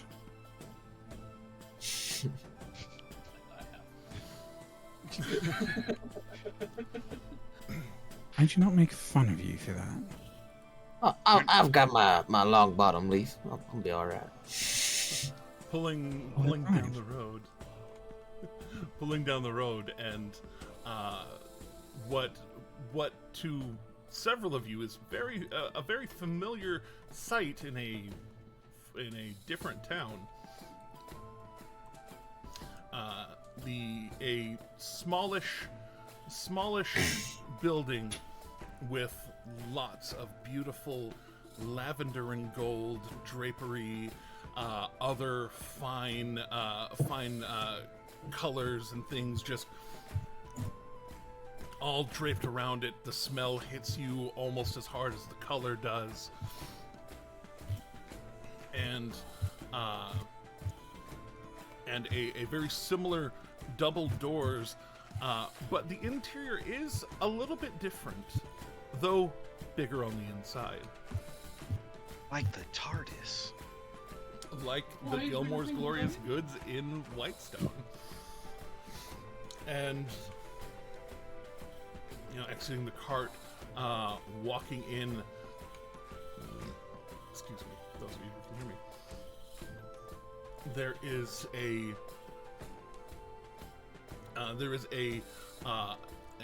pair of attendants in this one. One of them currently tending to another three-person group, kind of negotiating their own deals. The other one, a pretty well smoothed over tiefling, this kind of blonde hair going back, a like nearly lavender but more red than just strictly purple hue to his skin. Kind of a similar kind of glasses on to those of Sherry up north, sitting on the bridge of his nose. Slightly older gentleman, and sees you all. Welcome to Gilmore's Glorious Goods. Hello. You can call me Quentin. How can I assist you today? Stupid, sexy Quentin. Quentin, I have a few trinkets that I'd like to get appraised and see what they might be worth. What's your what's your flavor? Bring me trinkets. I love it. And he on the countertop here there is a sort of jewel case where at the other one potions and things were kind of behind the counter in a cabinet. Here they're underneath a glass jewel case that you can see right there. But he brings out this very finely woven woolen mat that he kind of puts over the jewel case, unwraps it. Looks like it'd be able to accommodate the better part of a quarterstaff, the better part of a great sword. All right. There's a counter between us, right? Yes, there's a counter between you. Okay. Luca is stepping directly up to the counter for one very good reason, which will become apparent as we go. But Luca is going to set first the ring of Featherfall. That was what it was. Yep. Actually, I think he's just going to go ahead and put the full Monty up there. He'll put the gloves and the wand just up there as well. One other thing I did kind of forget to mention. Did we want to sell the dried bleach arrows too? Does anyone want to use those? Anyone use a bow and arrow? Doesn't Val have a bow? I could be wrong about, or does Shade have a bow? Val and Shade. Hold on. Was Teddy not here for the opportunity to claim them? He was not. He was not. So I think we should hold on to those for Val. Leech arrows. Okay. Yeah, and if he refuses them later, we'll sell them. Would it be possible? Yeah, Schrodinger's arrows and also Schrodinger's gold. Because could we get an appraisal for them? And if Valineth decides that he wanted them, we can retconningly remove or give him the arrows, or give ourselves the gold, depending on when we get an answer from Teddy. I'll also give the other option. Can it not just sit in if you don't like, if you think Shade may want it instead. Well, I mean, it could. Why don't we just hold on to him? Yeah, I think we should. They can't hurt. I'll put Yeah, those hold We'll on hold to on them. to them. They can't hurt, so we'll hold on. Yeah. To them. And I'm also advocating, in case Shade doesn't want them, in about 5 levels, someone else may want them. Aerodrin. Aerodrin. I was like, I know Aerodrin uses arrows, but I don't know how soon Aerodrin was coming back. Aerodrin? Aerodrin? Indeed. Aerodrin. Oh. Shoot me now with the arrow. Indeed. With the leech arrow. It's fine. But Right, so the Ring of Featherfall, the Wand of the War Mage, and the Gloves of Swimming and Climbing. Yep. Set those right up there.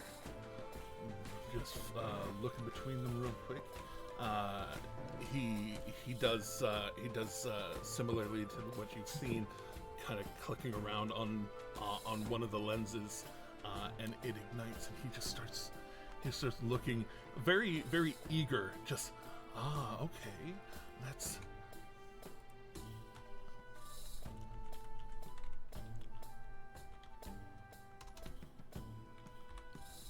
There we go. Can I say I lost everybody for a second? There In we here? go. There we go. Haha. Success. So this ring is that is very nice. I could see giving you 1,000 gold for it right off. And then this.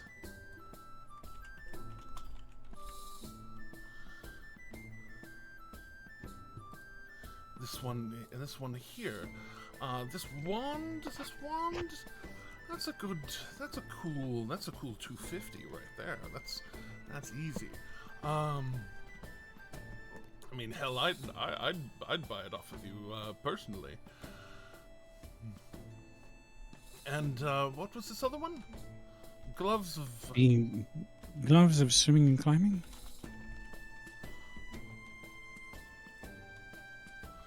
Oh, those. Could be quite handy in the right situation for someone. I could take those off your hands for 150. And I missed the ring's value. How much was the ring? Sorry, I stepped away for a minute. I'm back. I can account for He'd give you that in the party 1,000. fund. He'd give you 1,000 gold for the ring of Featherfall. Oh, wow. 150 for the gloves of swimming and climbing, and 250 for the wand. So I wasn't expecting the ring to have such a big price tag attached. That's impressive. So yes, 1,400 no. total. I was about to say For 1,400.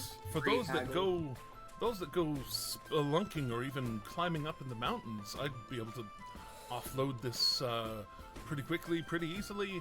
A slip and fall up there could mean broken limbs and not making it back.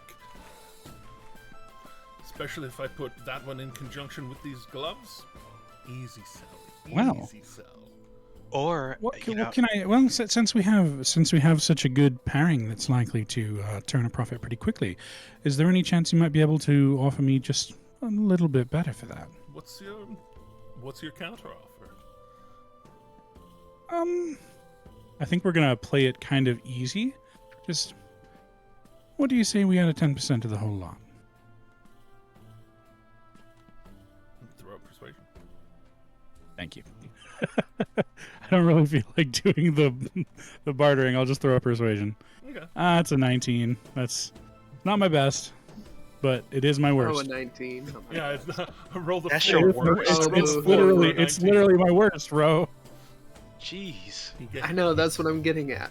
He gave The it his worst you can roll. It's not my best. It's my 50%. Sometimes when you But get compare it to a 50%, commoner. it's your 100%. But I mean, it could still work. It might not, but if it doesn't, I can take the original price. Hey, I mean, you still can't roll lower on okay. You roll higher. Your minimum on persuasion. There we go. That's how I want to phrase this. Is higher than Slayer's minimum on athletics. Yeah. So, Oh yeah. College of Eloquence has some perks. Yeah. Oh, wait, no, that's Doing that, it. No, wait, hold on. that's 1.5. Yeah. Yeah. It would be times 1,000. times 0.1. 1540. I was gonna because your minimum is 19. I meant what to do. Is he counter offering me worse because the total was 1,400, not 1,150? Oh, that was for the pairing. 1,400 was for everything. He said Yeah, add yeah. 10% to the lot, is what he said. Oh, to the Yes. lot. It would just be an extra It'd be 140. 1540.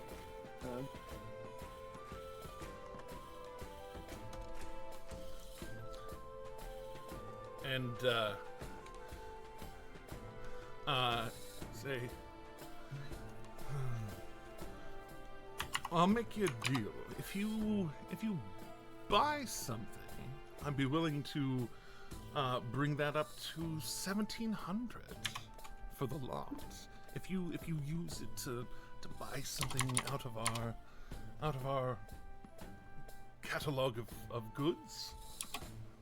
There's anything that suits your fancy? What are you looking for anything besides gold? Well, as it just happens, there is something that I'm looking for.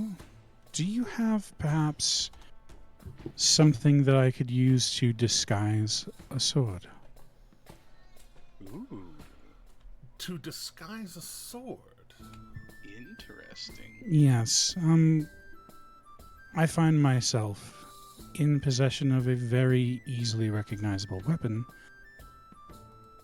and it might be better to be not recognized all the time. He glances to see. You see, this is why I stepped directly up to the counter. Yeah, so that he can't see without leaning all the way that's over. What I mean. He's like trying to see. He's like, what weapon? Weapon. Luca kind of just shifts back so that it can come into view. Oh, that is very nice. I'm not familiar with it previously, but that is very nice. Unless he wanted to let me find out what it was, and he kind of like holds his hand up to like reach for it, but not reach for it. Luca would actually let him because this particular store came very highly recommended by the members of Vox Machina. So I would let him appraise it. And he reaches out. Luca kind of chuckles when he hands it over to him. Just Yeah, he reaches out and takes it delicately. This guy does not seem like he is the sword wielding type. He just kind of pulls it out. It's lighter than it looks. Lays it down and checks over it, and like as he's like petting it down, like halfway down the blade, he just stops and just pulls his hand off of it and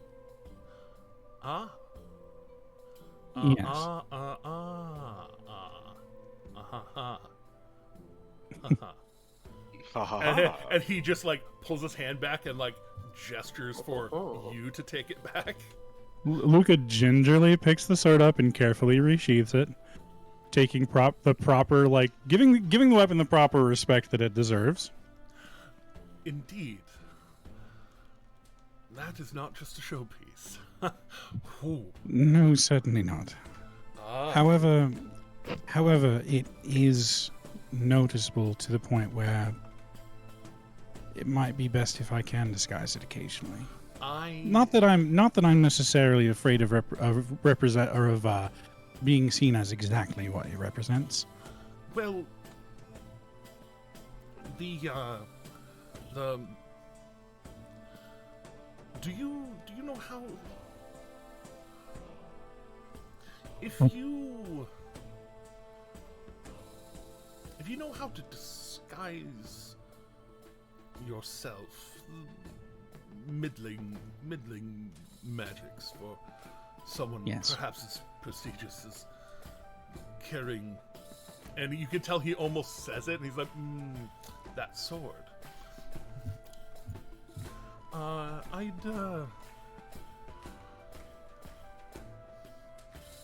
Do you need something that could maybe just cast that for you once a day, just for an hour? I could provide something like that. Unless if not all of your focus is taken up, I could give you a hat of disguise, and you'd be able to, if you cast that on yourself, as long as that sword is on yourself, it would disguise it as you saw fit. Well, perhaps there might be an easier way.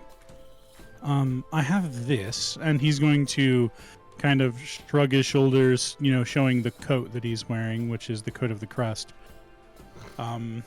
Which it has the coat of the crest has a regalia on it, doesn't it? Yes, Dwendalian Empire. It has Dwendalian regalia, and that is very fine. And he takes a moment and in Zemnian,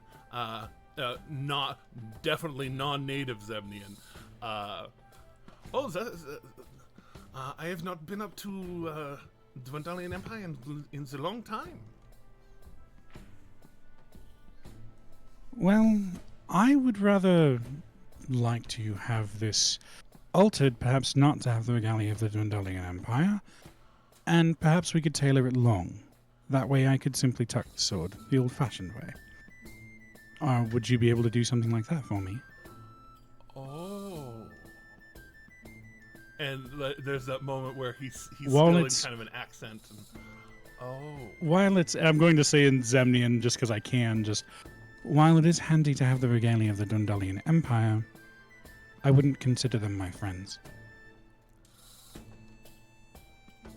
Right. Wunderbar. Wunderbar.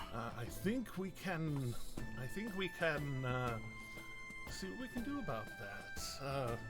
That would take some effort, and for the both of those, if you'd be able to come back tomorrow night around this time, I would be able to commission and/or commit myself to working on those alterations myself and preserving the enchantments, of course. Much obliged. That would be acceptable. And looking around, seeing there are two people also wearing these coats. Yes. Sure. Yes. But I don't think they're all necessarily here right now. I'm not there. Okay. But I think that Nyack probably wouldn't want it to have the coat of arms of the Dwendalian Empire, so... Why would you think that? Well, let's just say from one suave individual to another. I mean, Akira's there, but they don't have anything showing because they're in the dress. Well, what I will make the offer though. I do have two companions that are also in possession of coats such as these. Would it be possible to have multiple altered if I can have them come in and drop them off? I would have to pull in some help, but that would be reflected in the price. So I think I would be. Speaking of, yes, Justice. Haven't y'all made shift weave yourselves? Mm-hmm. That's true. We could probably turn them into shift weave. Well, not that. I was just saying it seems within your wheelhouse to potentially be able to alter it yourself. Is all I'm saying. Yeah, that's what I'm saying. We probably could. You're right. Now that I think about that, you're right, Justice. I can work on that on the side. Like, speaking of the cost, we have plenty of travel time. We have plenty of travel time, and Luca is familiar with that. So I think I'll have Luca work on that on the travel time. Let's see. What else could we get then? You could look at chat. Justice has requested something in particular. I mean, Valinith has enough defense. I don't Bra- know if Do there's we a plus have- one bracers of defense, but like, or bracers of defense, or Don't whatever. bracers of defense require attunement? Oh, you're right. Never mind. yeah, I was gonna That's say, literally the problem. yeah. Never mind. Yeah. So do these coats, though. But Yeah. hmm. So Valineth has enough materials to make a bunch of, well, not a bunch, but like at least a couple of potions of poison resistance. It doesn't hurt to maybe have more for that dragon fight. Yeah, Maybe that's true. maybe scrolls of heroism. I'm hitting up that realm of radiance, or the radiant realm chart real quick. Yeah. Shout out for RJH here. Things that might help with the dragon fight is basically what I would be thinking of, because that is a big fight that y'all know that Slayer was gearing up for, so that'd be something you could look to buy things for. We need to go into the Feywild soon, so anything we might need for that. What's that? I was saying radiantrealm.gay, by the way. Find all manner of links to all things Radiant Realm, up to and including radiantrealmrpgs.com, where we have a whole bunch of stuff, including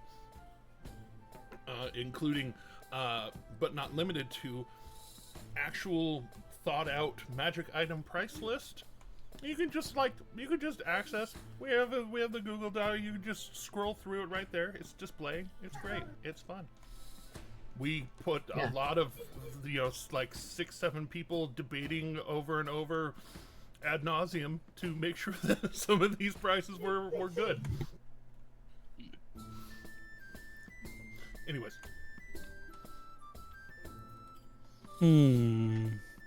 But Potions of healing. Like, potions of healing never hurt, like. Here's an idea. If you want, do you want to go ahead and jump over to Nyack and the clandestine meeting he's doing, and we can discuss in chat? Yeah, y'all can. Sounds good. Sound good. Cool. While y'all are debating on things, Nyack, you escorting Sarah down that way. He's walking with an amount of confidence, but you can tell that you can tell that he is putting it on a bit as y'all are walking. As we are walking, I'm kind of like pointing out like people watching things, like kind of like how to gain information. I'm like, well, you see that woman over there, you see that little white line on her finger. That would suggest that she has a ring of some sort. Whether she's married or not, you'd have to make a guess. But you could guess that she doesn't have that ring on currently for a reason. And stuff like that while we're walking through the dead drop. I also want to check to see if there's anything in the dead drop while I'm there. Okay. Make a fate roll. Higher or lower? Lower. Lower than 42. Not impossible. That's the meaning, or the answer to the meaning of life and everything. The answer is no.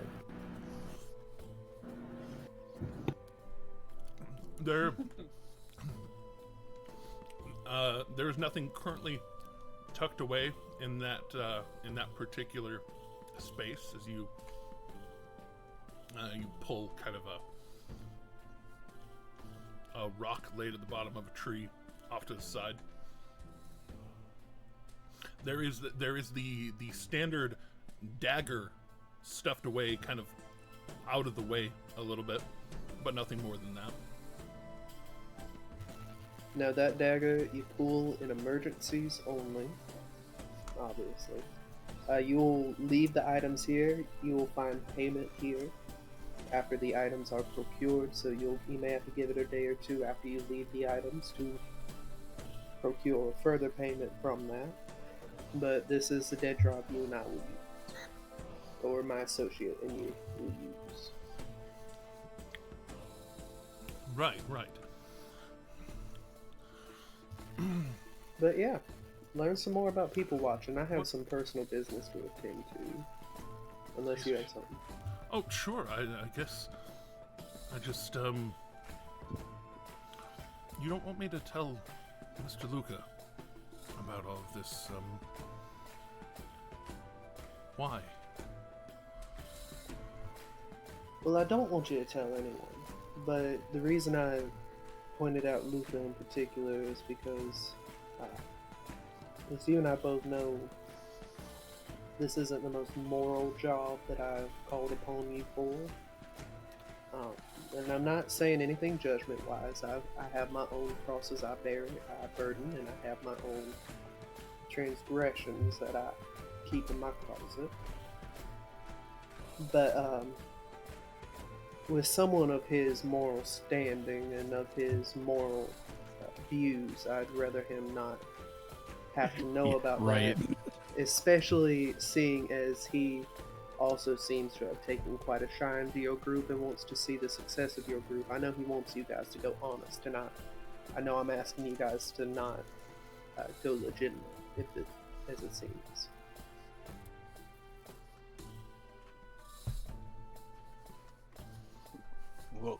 Welcome to Dungeons and Dragons Mafia Edition. And he kind of smiles. He kind of smiles and just, as y'all are getting to the garden outside of the Wild Arbor, he kind of smiles and, I don't know if you understand what Mr. Luca does at all, but I'm all right with our arrangement. And he reaches out a hand one more time before walking away. I'm keeping an eye on all my pockets while I reach my hand out to him. Just don't know how much second season of the Wire this whole thing is right now. And he as he takes your hand, he's like, he uses his other hand to do the hand motions for message, and he says, while closed mouth and doing the message, you just hear, "Don't worry, we're friends now. I protect my friends." This is the Wire. Who's Lance Reddick? And I protect going back to message, and I protect my friends as well. And scratch my back, scratch yours. He pulls away and just kind of pulls his cloak around and goes to disappear into the crowd.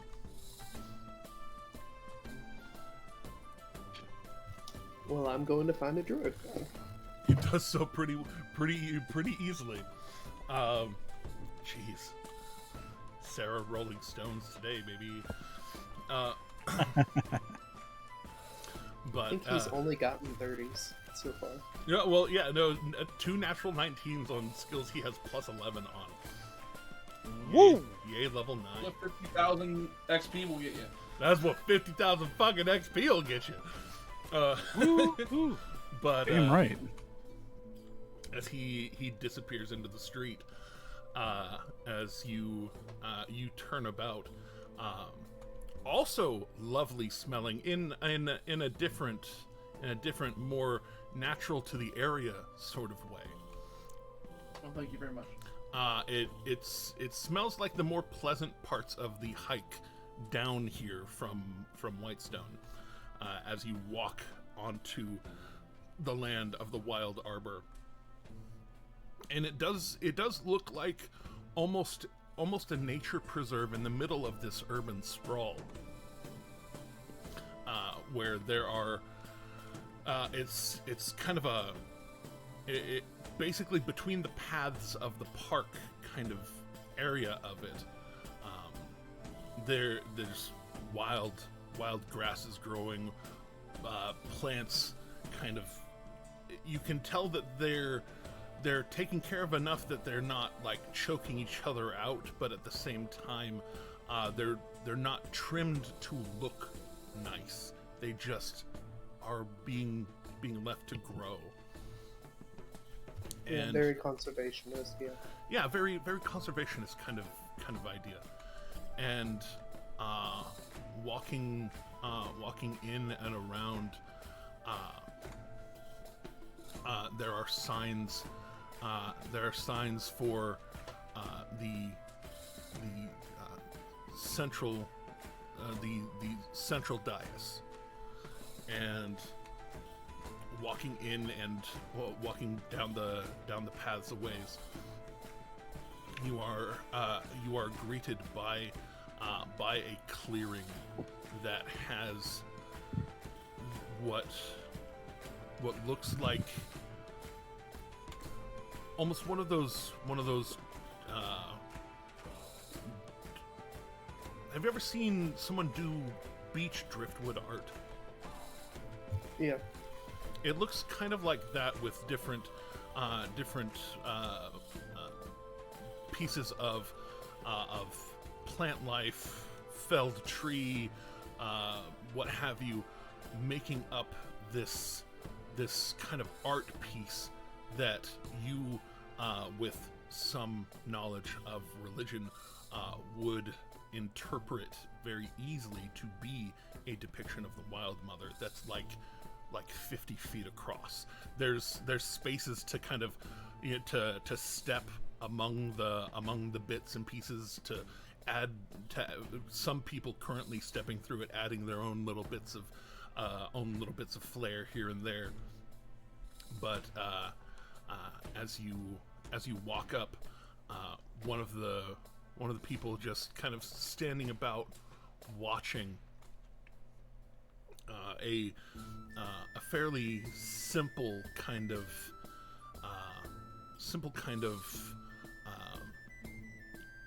cloak and shirt and pants,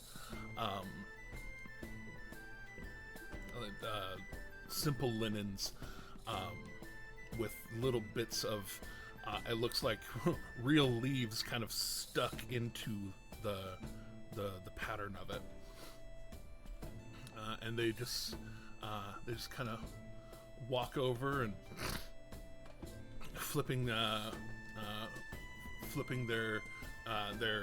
cloak up to just the top of their forehead to completely unobscure their face, but still keep it somewhat covered. You see this kind of I guess you'd call them comely for a dwarf, very sturdy-edged features to their face. This particular one, just kind of a mustache rather than like a full beard. Mustache kind of growing down. Are you old enough to know what Pat Garrett shops are? Young Guns? Anyways. No. It goes across the front. Goes across the front, and then these solid chops going down that meet right here. Basically, no chin, but just a solid line going down and up over the lip, and then back around up. But she has a very feminine kept eyes, very feminine voice. Very tall for a dwarf. She's in the like 5'2", 5'3" kind of range, and she looks up. Her hair kind of covered, but you can see some of the length running down, into the cloak. You look like you're here with some sort of intention. How did my walk betray me? Yes, I was actually looking to see if I could procure assistance and maybe some dealings in plants afterwards, but assistance first. Oh, we do deal in assistance, and we do deal in plants too. Who are you? What's your business? What do you need? Well, my name is Bard, Barred, and I was recently latched onto by a less than friendly sort, and I'm going to start pulling back the wrappings. Kind of lost some of my feathers. Quite a few, actually. And I was wondering if y'all knew if any way to accelerate the regrowth of that.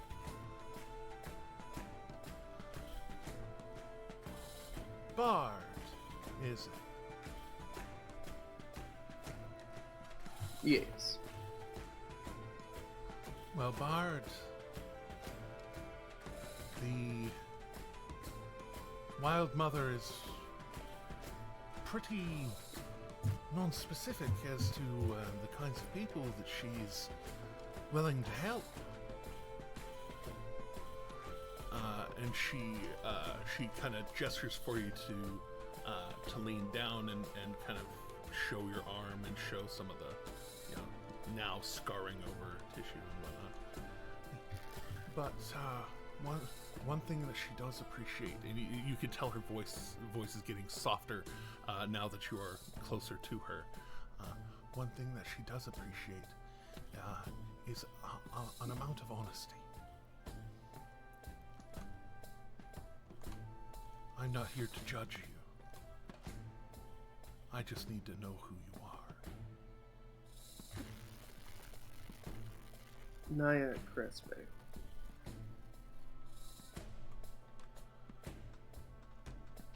You see,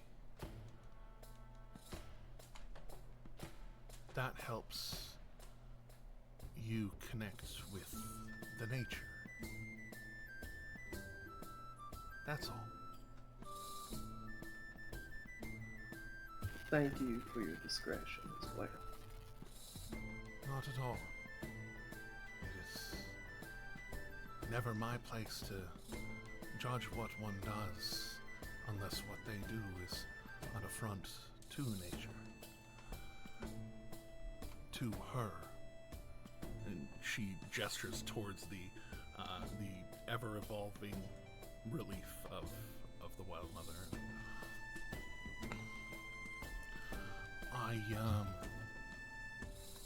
I have, and just kind of shifting through the feathers a little bit. You can tell she's being very gentle touch, very trying to not aggravate any hurt that might still be there.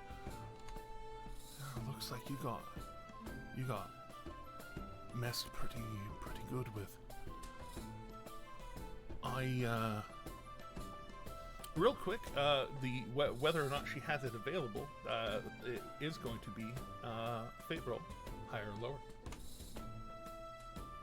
We're gonna stick with lower. Roll lower than 72.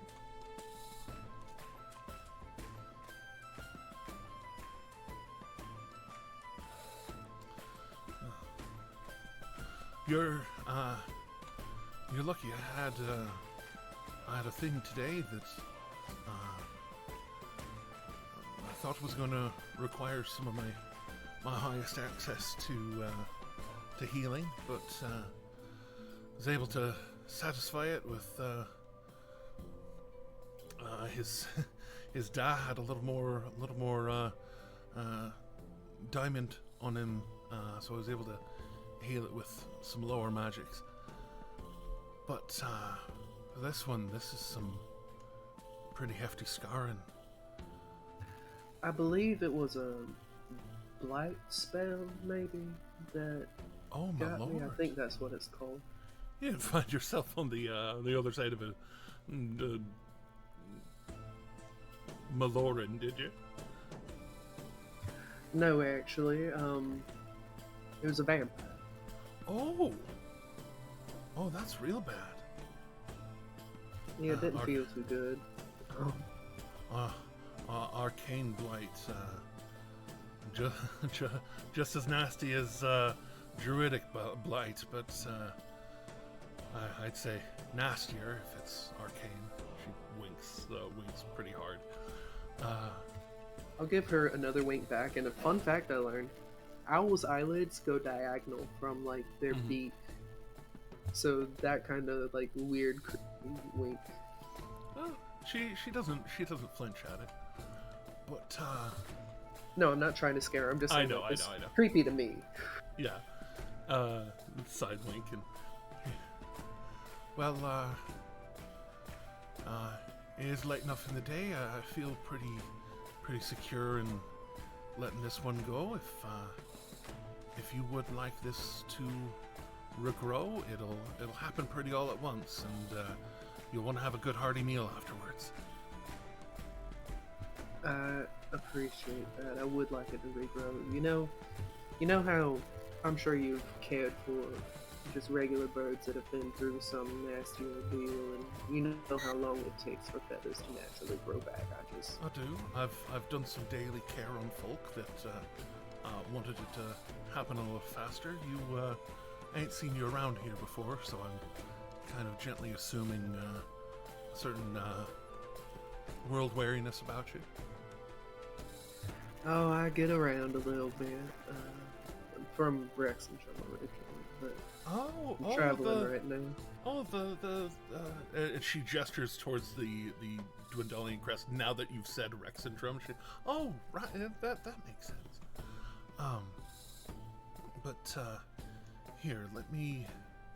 And she reaches up and focuses, and her hand goes from kind of a pale person who has tan to this like the skin itself turns a like plant verdant green, and as it touches you, it feels like tendrils of fungus kind of pull into your skin, and there is an amount of unpleasantness, not hurt, but just tendrils going under your skin, kind of little microscopic kind of things. It's a weird feel. Oddly enough, Nyack does not react at all. And as it kind of takes root and she pulls her hand away, the moss, you feel your own body like suddenly kick into gear, like you've been working out, like you've been exerting yourself, like you've run all day, like not even flying, running on the ground all day. And as it pulls into your body, the feathers eject out and just rapidly grow. And she kind of, pulling away, watching, making sure things are going right. You feel like you've run a marathon, literally with your owl legs, run 13 miles. But 26. But the feathers are. Sorry, yeah, 26. You're right, 26.4. But your feathers are completely healed. And you can, and like as you kind of feel the area, there is no scarring underneath it at all. Your skin has smoothed over underneath. Wait, that is simply amazing. Bless you, thank you. I can't really thank you enough, honestly. Like I said, just make sure you go have a good meal. If you don't, you'll feel like you drank a fifth of whiskey before bed. I already feel kind of tired from that. I feel like I've been running a lot, and I'm I don't know if you can tell, but I'm not a big runner. All your body all together, just with that healing, kind of shoves all of the body processes all out into one place, and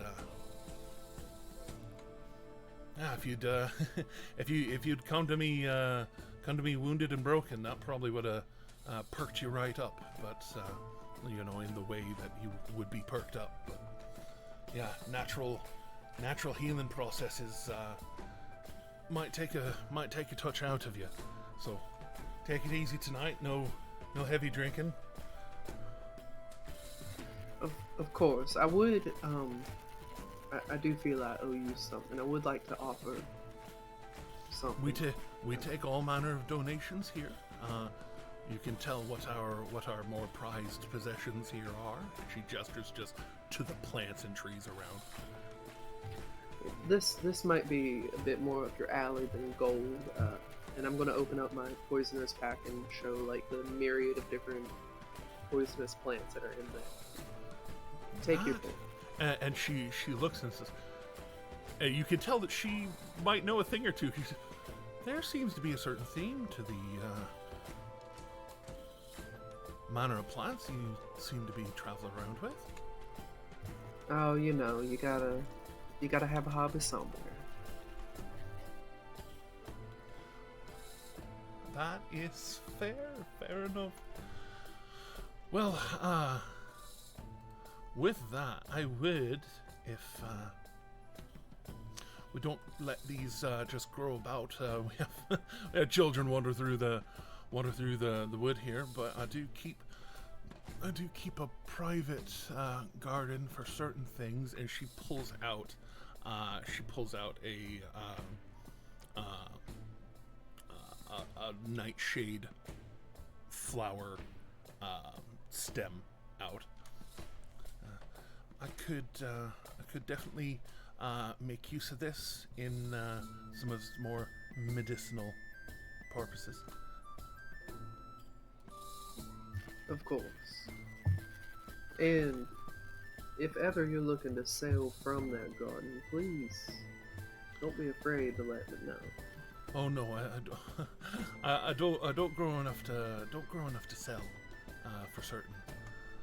It is merely for the fairly small scale operation of our needs here. But if you find yourself in terrible need, just come let us know. Of course. I thank you again for all your help, and I never actually got your name.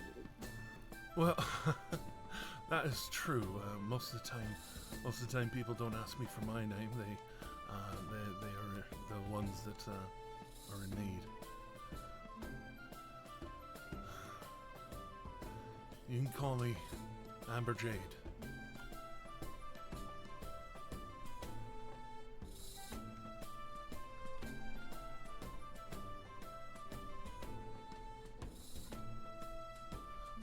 One word, Amber Jade.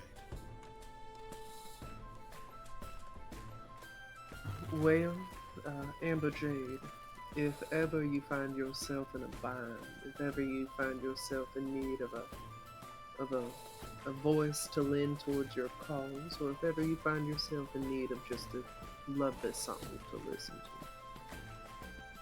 please keep in touch. But of course, if performance is your game, I can never guarantee an amount of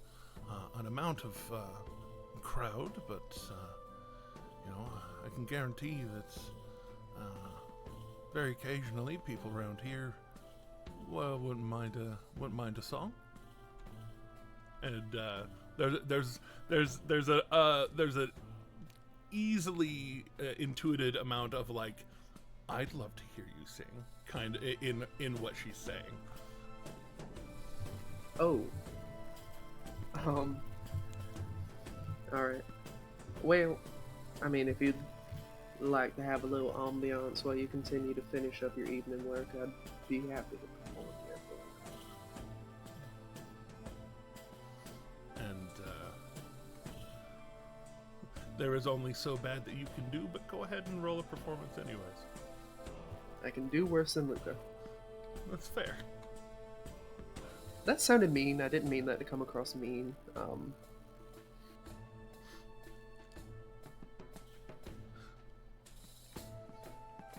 I don't mean to sound threatening. I just am. No. And kind of leading into the evening, and people finding their way out of this central area. You give a very lovely performance with what? Dulcimer is my main right, with your dulcimer. Instrument. And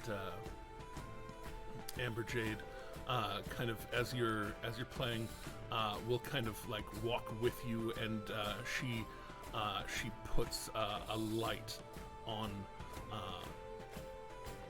the base of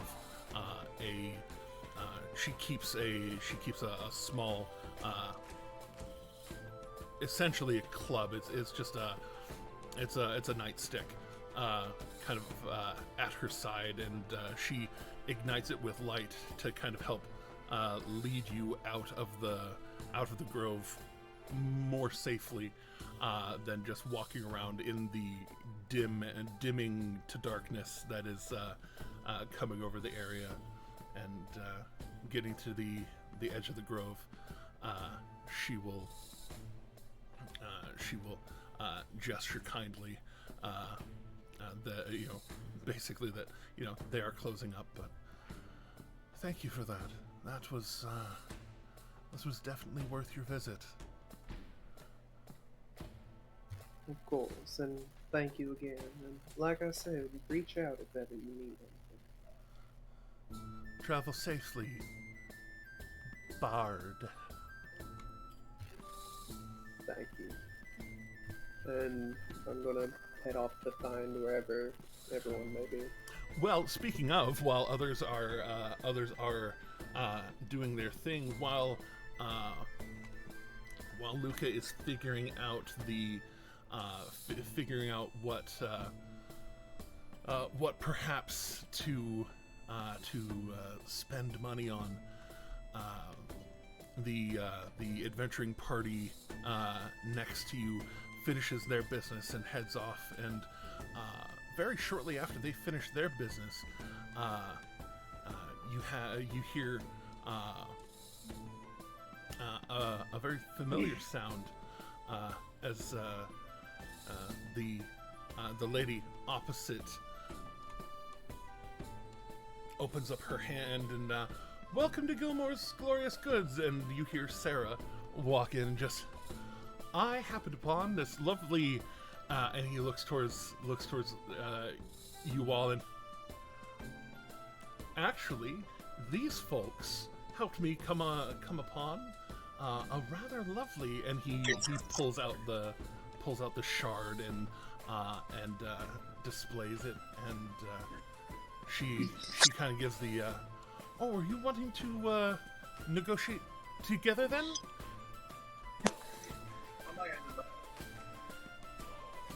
I'm sure that we could make this even harder. Why don't you? Jeez. I'm sure that we could. I'm sure that we could do that. Yes. After all, out of character, I've already got him to give us a higher price. There's a good chance that could benefit Sarah. And but to play devil's advocate, he wanted that money to fund his kinfolk. So yeah, that doesn't mean that I have any problem with helping him get more money. Also, as far as future enchantments go, all the gems that we have could be used for that. Okay. Like we have a bunch of gems that we could use for enchanting crafting materials. Yeah. Okay. I can't find the Mirror of Infinite Transpondence on the fucking price list, Jeremy. That's because it might not be. That's because it's newish. Gotcha. Okay. I don't know what it does exactly, or if it was useful to us, but it sounds neat. No one's mentioned basically a bringing much it up longer to. thing. Yeah, nobody's mentioned bringing it up to. I try forgot and it existed. activate it. Yeah, that's fair. Well, we can. Could We you can tell us put what this that- is? We can put it up on the table, and we have this Stone of the Ice rune, if I'm not mistaken. And he doesn't even have to like adjust his eyepiece for that one. Shard of he the looks Ice rune. He looks at it and just picks it up and just kind of looks over it and kind of, you know, brushing the rune and the vibrations of ice going over the stone shard. And just, that is entirely fascinating. Okay. I should have known with sword that the caliber I was dealing with, but all right. Yeah. We that one. If I am not wrong, and he looks like he actually goes to a book.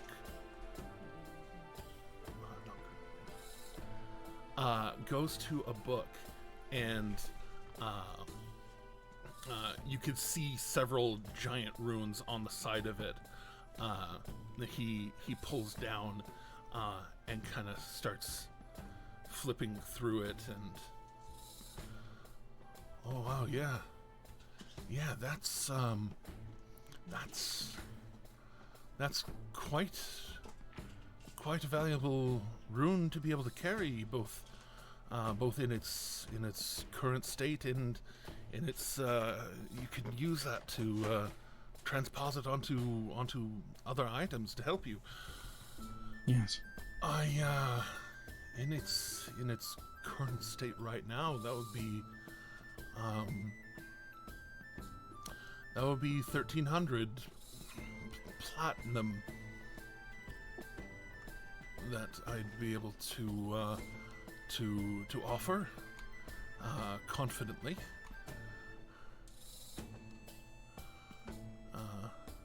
That's 13,000 gold pieces. Yes. Yeah? Okay. 1,300 platinum I'd be able to offer for that. And you see Sarah's eyes just like they become circles. From normal eye shape, they become almost perfect circles. And he like through his teeth whispers towards Luke. He's like, "What the fuck?" Out of character, I know what their price is to purchase in the because it's on the item price list. Mm-hmm. Yeah. And That's a lot of. Yes. How often would you say? Yes to this? How often would you say that one of these comes across your counter? Not. There's a reason I had to go to a tome for it, and he shuts the tome, and puts it back on the shelf. It's extremely rare, and there's buyers that are definitely going to be able to be found through Mr. Gilmore's connections more than any that I might have. Well, given the wide connections of your franchise, what would such a potential buyer be offering for such a marvel? A fairly significant amount, but we have to take on the responsibility of selling and all of the authenticating that most buyers will want to go through. Yes. Basically, what I'm saying is, if the profit margin is high enough, you might not have another one of these come across your counter for a very long time. This is a perhaps not unique, but as you said, very rare piece. It is fairly unique. more unique than any points to the Ring of Feather Falling. Though that For one sure. that one definitely doesn't come across our table every day. What would you say to 1600 platinum? Throw that bones. Oh no, it's not going to be good. It's going to be a 19. Oh, I actually rolled above a 10 for once. I never roll above a 10. It's always just 19. It's not much above. You went lower than I would have. I would have been like, how about 2,000 platinum pieces? I know how much But, it sells yeah. for, and I want to. I'm going for a particular percentage of the total selling price. That's fair. And If I ask too high, he'll just laugh at me. the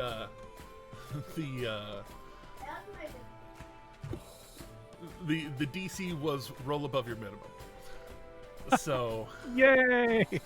50% chance of winning. so he kind of takes a look at it, and you can tell there's that moment where he's doing the math, kind of like using one hand to kind of do the finger abacus kind of calculations, and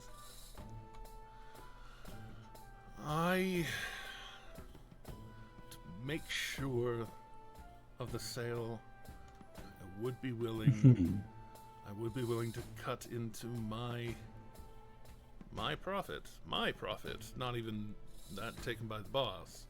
I'd be willing to cut into my profit to be able to give this to my boss. And of course, we will be making a sizable purchase to go along with it. That is what I am hoping for. That is the spirit. Now, I know for a fact that in addition, we will be looking to purchase 5 potions of healing, and not just the little ones. I mean, you're working on Greater. Yes, greater. Thank you. 5 greater potions of healing. You're working on a different scale altogether. Out of character to Justice, did we agree that potions of resistance were probably a good idea? Yes. If we like, it all depends on what type of resistance we want to get. Like I said, Valineth has been gathering supplies to make potion resistance poisons, or not. I mean, flip that. Poison resist, acid resist. Yeah. Poison resistant potions, not potion resistant poisons. Yes. Yes. I like Poison. poison resistant poisons too, though. Yeah. Nyack likes those. That's what Nyak's working on.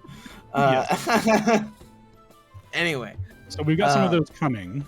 Yes. So if we wanted to get a resistance of a different type, I mean, I don't know what we would go for specifically Feywild. I mean, psychic maybe, but I mean, any resistance is good. yeah. Is there a But charm it's resistance you could do? with a potion it's limited, so like that's why it's good to get a specific Yes. potion of Yeah, resistance. unless you want to just get a potion of invulnerability. You're right. I was gonna say at that point we might as well just get like a potion of invulnerability or something. We can get at least one, because I can think of several situations where it would be good to throw something like that on the Slayer, for example, and just let him be the monstrosity that he needs to be. True. I think that could be helpful. Yeah. I mean Slayer's also not around right now. Is the I know thing, we're working though. on it. We're working on it. That's not like a point of like contention or being like, oh, he's not around, you can't use it. It's just like, well, I mean, get something we can use right now. Or What do you think about a handy haversack? I mean, it's essentially the same thing as a bag of holding, and It is. all of us have one of those. I do not. As I didn't know everybody had a bag of holding. As far as I knew, Shade's bag was the only one that was in the party. Slayer has one. Wash has one. I don't. Knock had a handy haversack as well. I would say the handy haversack that y'all had. Did y'all gave that back to? Yeah, we gave it back to Adkis. Yeah, you gave it back to Adkis. And on the by, as a reminder, basically the same as a bag of holding, technically, but I rule, because it is a rule from previous editions, that it does not take an action to retrieve a thing from a handy haversack. It has less space. Yes. It has less space. It has very particular pockets, but it just takes an object interact, not an action, to get a thing out of it. Because everything that you put in it, whatever you're looking for, is always on top. That was how it used to be. Well, and not even that. That's how it is with the action to take stuff out of a bag of holding too. But I treat it more like it's like, since it's organized and it's very specific and it's smaller space and it's a higher rarity for fuck's sake. Yeah. Another thing we need to think about is how much of that platinum is going to Sarah and his crew. Well, I mean, I'm not accounting for that money at all. Okay. Like, I'm assuming that right now, I'm assuming that the full 1,600 platinum would be going to him and his crew, and he may decide to cut us in because I got him that extra 3,000 gold. Okay.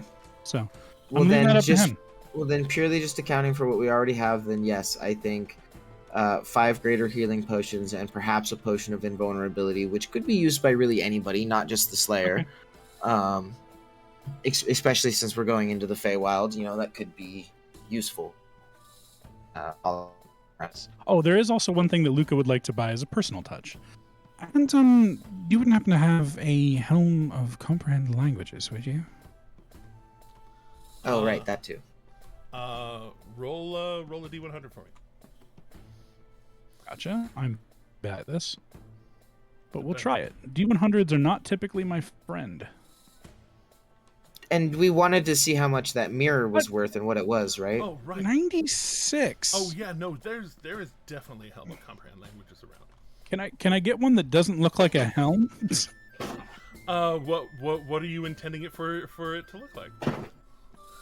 You can. I mean, you can. I would say that for a Helm of Comprehend Languages, you have one that's like not horned and Viking, stereotypical Viking looking, something a little more like cap-ish, like a metal cap, jeweled metal cap. Something closer to look like more like a hat, if possible. I can always work on trying to glamour it later, but I don't want it to look like a helmet. You know what? With a 96, I'll say when you bring up a Helm of Comprehend Languages, he will gesture up, and his mage hand will go up to a shelf above this one, not having two tiers to the building, but it does have very tall shelves, and his hand goes up and pulls off of the shelf this black fedora that comes drifting down. Oh God, a fedora! Oh. Black fedora that drifts down. Oh God! It has a beautiful feather coming out of the cap. This kind of this salt and pepper kind of gray and black and white feather sticking out of it about a foot, and around the band, like the band area. Instead of like a cloth strip of silver, it looks like it is like knitted or hand stitched actual silver threads running through it with these arcane glyphs that go around it, and then this little single like button buckle thing that the feather attaches into. Well, I'm buying it. Anything other than a fedora, but I'll get it for now. Or you know what? Maybe I could take the fedoras back. Luca would turn to Akira and just say, "If I put that thing on, do I look like an incel?" Wait, repeat the last part of that sentence. It didn't come through that clear for me. If I put that hat on, would I look like an incel? Won't know until you do. Luca's gonna buy it regardless. I'll subtract the mullahs. That one is subtract 180. You have been particularly good arguments for all of the things. Yay. Did we haggle the purchase costs as well of those 6 potions? Or you were going for 6 potions of Oh, is it 6? Oh yeah. no, it's 6 5 total greater potions. healing, 5 greater healing, 1 graders. invulnerability. Yeah, 1 invulnerability. you are able to find up to 6 greater healings, and Should we just buy all 6 then? Depends on the potion of vulnerability. Gotcha. Wow, we're rolling stones today, baby. That is up to 4 potions of invulnerability. Those are expansive. Are they? I thought they were only 500 as well. I can't find them again for the life of me. Vulnerability is Potions like of- yeah. 3,500. They're like yeah, 3,500. You be finding them for 30. You be finding them for 3250.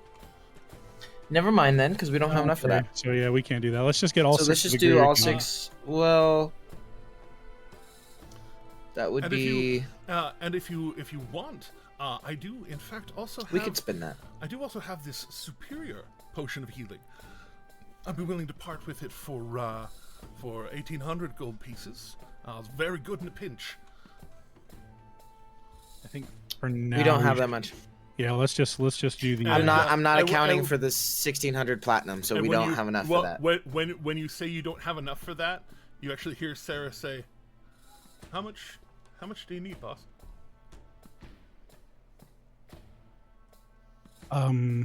Well, Justice, how much would I need? Sorry, I'm gonna give you a minute on that. Are we getting all 6 of the graders? Well, let's go with 5 of the graders and consider the next one.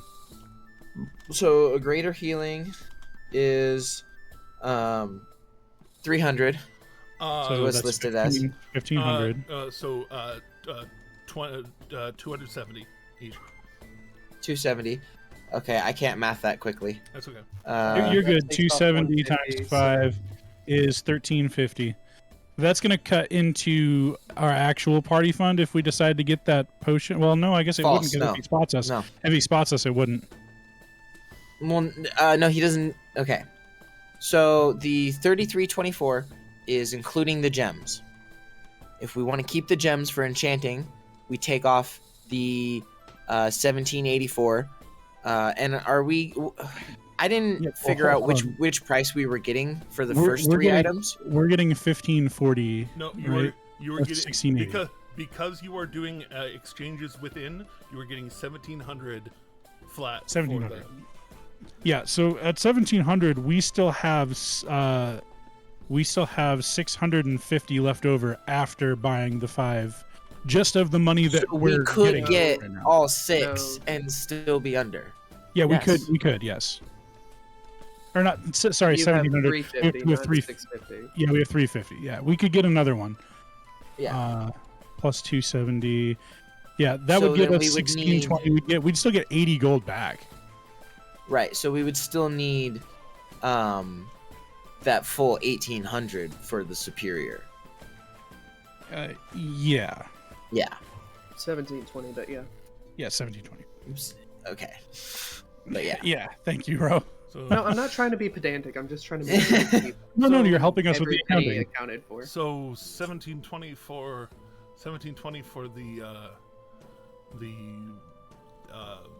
Single superior healing potion. the healing Yes. potion. No, 1720 to buy the 5 Oh, or right. to buy the 6. No. No, hold on. 1620. I did it. Wait, No. I did it on a Stop. I did it on a calculator. I'm pretty sure. Yeah, Everybody stop. collaborate We'd on have this. 80 gold left over after buying those 6 greater healing potions. Yes. Yes, precisely. Yes. So then we would need 1720 to get the superior. Superior. Yeah. Yes. Yeah. Rose getting confused there. All Oh. good. Oh, what? So the other 1700 or 1800 for the superior, and he said 3250 for the potion of invulnerability. So you would need for 5, like. He looks up and, can we call it 5,000 for the two of them? And Quentin takes a moment and, I'd like to assist. yeah, Quentin takes a moment. No need. Spoiler. No need on this one. Luca just smile. Rolled it. Natty 20B. And Luca just smiles and there's a sparkle on one of his teeth. Yeah. And That's Slayer's you know too. what? You know what? It's fair. I can do 5,000 with that. And like, all right, then if you be so kind, I'll take most of mine in platinum if I can, and then the rest, please make sure to give it to them. As Sarah kind of looks over towards you and says, "I was planning on only taking the 10,000 anyways." That was so Oh much, shit, okay. That was so much fucking money, guy. Thank you. Yeah. Thank you. Also, Jamie, I DM'd you.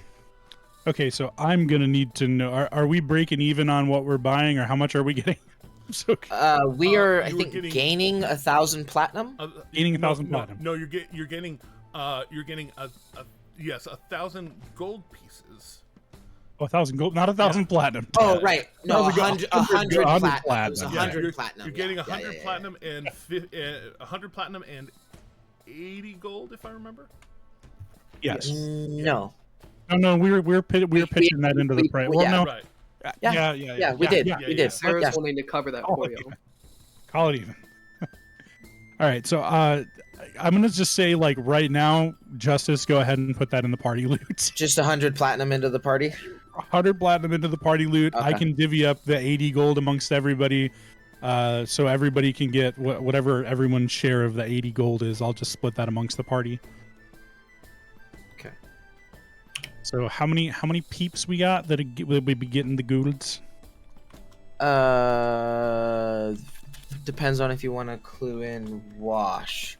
I do. Wash like to hasn't. watch. Wash has not made any mention of expecting anything or anything like that. I'm just saying, like, accounting wise, it all depends on who you want to include. But Luca, if you Luca wants to include Wash because it's to him it's a show of good faith. okay, You- so then just count me twice, I guess. If you still also want to include Slayer, then is where I was going to go from there. Bro. And then party fund if you want to include the party. Well, no, because the 100 platinum went into the party fund, so ignore the party fund. If you include Um, Slayer, that's if you want to have 10 left over that you throw in the party fund, that's 10 gold to everyone. If you don't want to throw that 10 in the party fund as well, Give everybody 11, and we'll put the extra 3. 3. Yeah. Okay. Everybody gets 11 gold, and we'll put another 3 gold in the party fund. Nice. Aw, but that means we're not at 69 gold anymore. Bad face. Also, as a But it's episode 69, so it's all good. it's That's all fair. good. As a note, Valineth, because I'm going through Valineth's sheet, he definitely has had the time to complete his 5 greater healing potions. Sick. So Sweet. add that to the group loot. Puts us up to 11 of those. Yeah. So wait. Do we want all of the? Do we want me to just put all of the potions in the chest in Slayer's inventory, or do we want to divvy those up? No, that I would assume. We have enough to divvy out 1 to everybody, and then just leave the rest in storage. That way, Also- like, we've got them for later. Also, the 3 the 3 potions of potion resist or poison resist. So I did 3 not- poisons of potion Yeah, resistance. I 3 did not poisons do of that poison on resist. purpose. That was actually an accident. Yeah. 3 poisons of potion resist. Yeah. Precisely. Wait, I finished making those? Yeah. All right. That's funny. But that is that. Okay. On the road again? Or Yeah. no, we gotta wait here a whole ass day because y'all are getting. Or no, wait, you're not doing that, right? Because y'all can do that yourselves. Well, Never we are mind. staying the night, and it is night. Yes. Yes. Oh yeah, Luca has his whole like performance thing to do still too. Jeremy, do you want to do that other thing I was talking about, or is the time not right for it? For which one? The other thing I texted you about.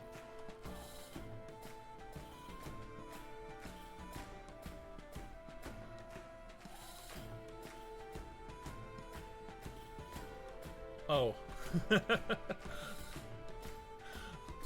Well, I mean, you would come walking in, and well, no, I guess no. You'd be doing your performance thing right now. Yeah, okay. I didn't know if time worked out. I was just throwing that but, to you in case it did. But yeah, so you are y'all are able to conclude your business. Sarah, very very politely, as the money's being given, he's like, can I just give you one of those back? Can you put them in different pouches for me? And then, like, he's basically working out how to accommodate all of this into you could tell he's getting 5 extra sacks of to have money. He should in. just get. He should just buy a bag of holding to put it all in.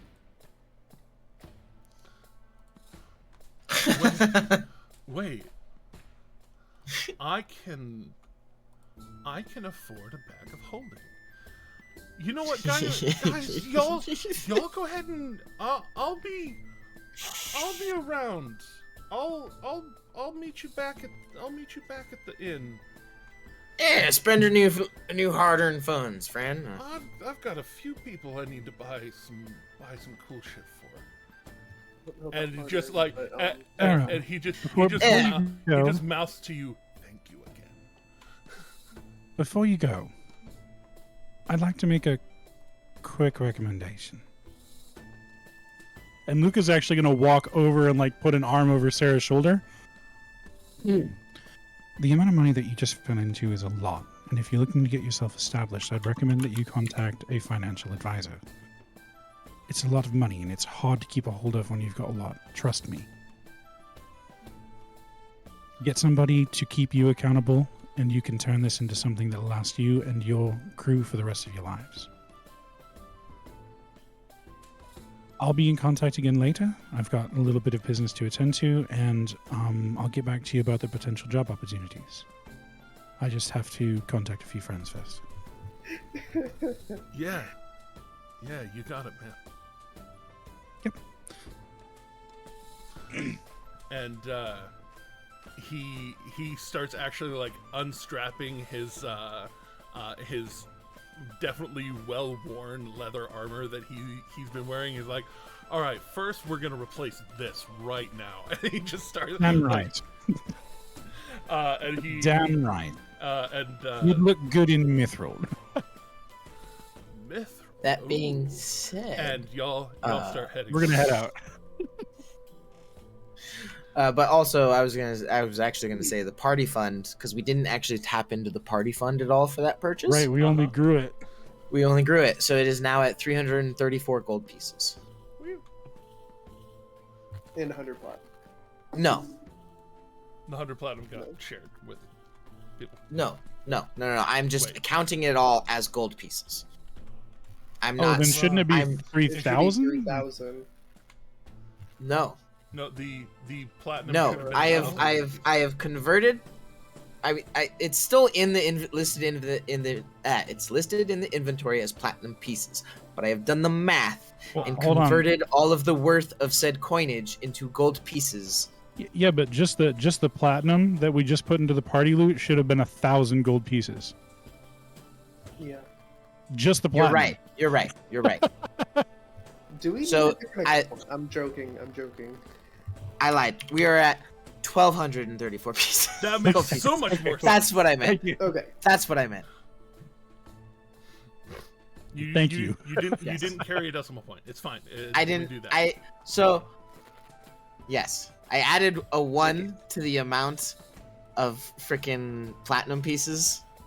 Like we had 15 platinum pieces, so I just threw a 1 in there, and it didn't actually reflect correctly in the worth. Nailed Anyway. it. Yes.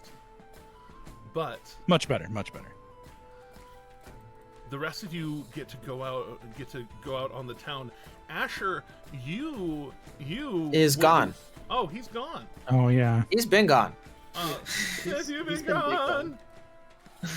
He's been gone for nearly an hour. I didn't know shit about shit. My bad. It's all good. Did he say he was leaving? Yeah, And he texted. almost an hour ago. Yeah, I mean, I knew he was texted. gone, but I didn't see the messages.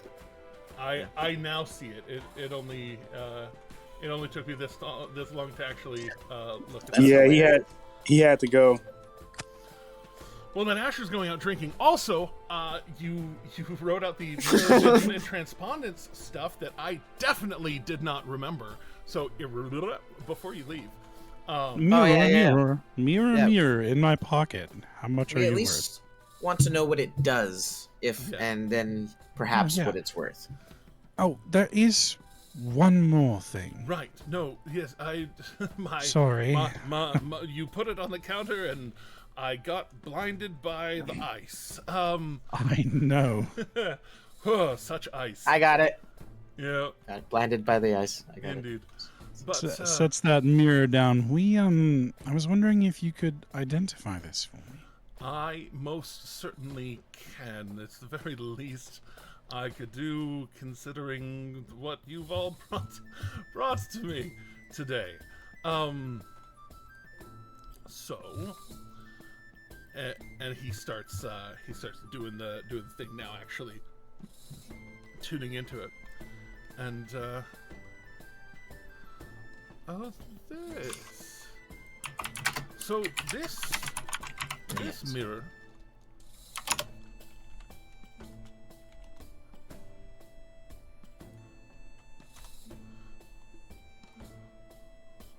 work for me here. There it goes. This mirror here is it is actually fairly exceptionally rare. There are people that very powerful whom you would use this and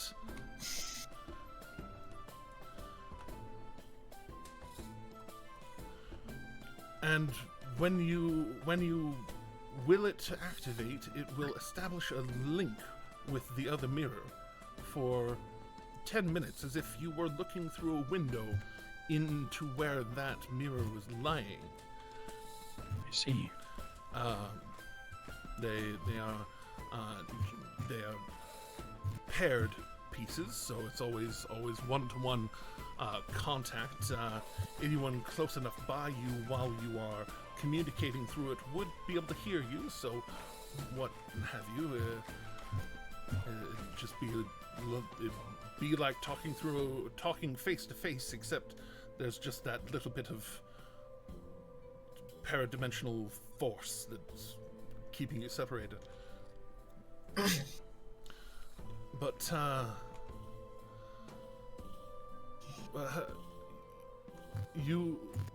if you do, it's not telling me who it belongs to. You would have to will it to activate to find out who's on the other side.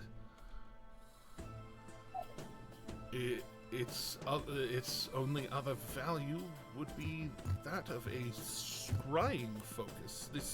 The metal work around it, the gem work around it, is fine enough, and the mirror itself fine enough to be able to be used as a scrying focus.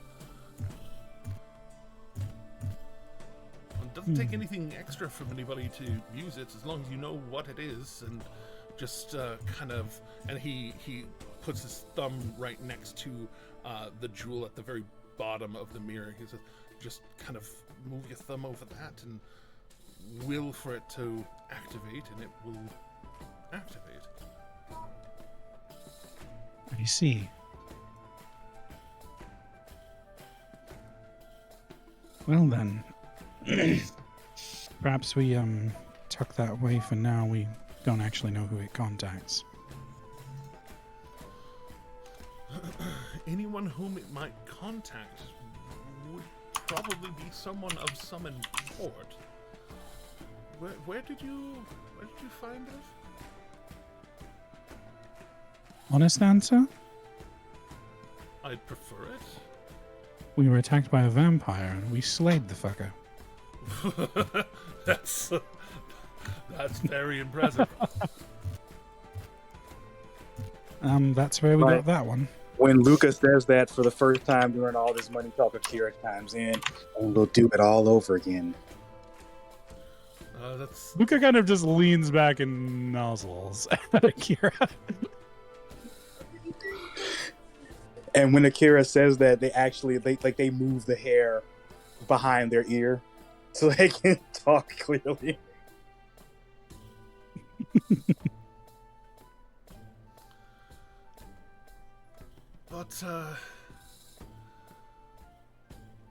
But yeah, that would be the only monetary value it would have. Not knowing who's on the other side of it would be the scrying value of it. We might be a little late to this hail hydration, by the way. We do have a hail hydration. Hail hydration. Oh. Thank you. Right, Will. From our resident chat bunny. I'll give you 300 platinum for it right now. I could find out who's on the other end of it for you. You say how much? 300 platinum. 300 platinum? I'll give you 300 platinum right now. Though, if I can find out where the other side of that is, if I can get a pair of these, whew. It's like having, I think we should hold on to it. Yeah. It's like having the sending spell for 10 minutes for somebody straight. It's quite nice, but given who we got it from, there's a chance that there's somebody perhaps less desirable on the other end, and what are you saying about the Empire? We may need that. After all, bad things don't often kill themselves. Fair? Absolutely fair. But once we do find out who's on the other end, if we don't have a use for it, we know where to find you. Indeed. If you find out who's on the other end of it, and you're able to actually bring it in, oh man, Mr. Gilmore himself would pay a pretty penny to be able to have something like that on hand. That might actually very much so. That might actually be above my pay grade to be able to offer. To haggle for, yeah. Well then, I guess if that's all for now, then, hopefully we'll see you soon, and tell Gilly that Luca, Akira, and the Doomslayer say hello. You know, Mr. Gilmore yourselves. Mm-hmm.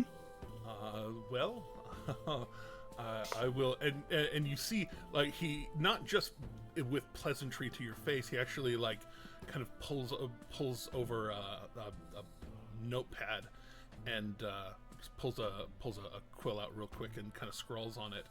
I mean, you're carrying Mythcarver. He's got no reason to doubt your word.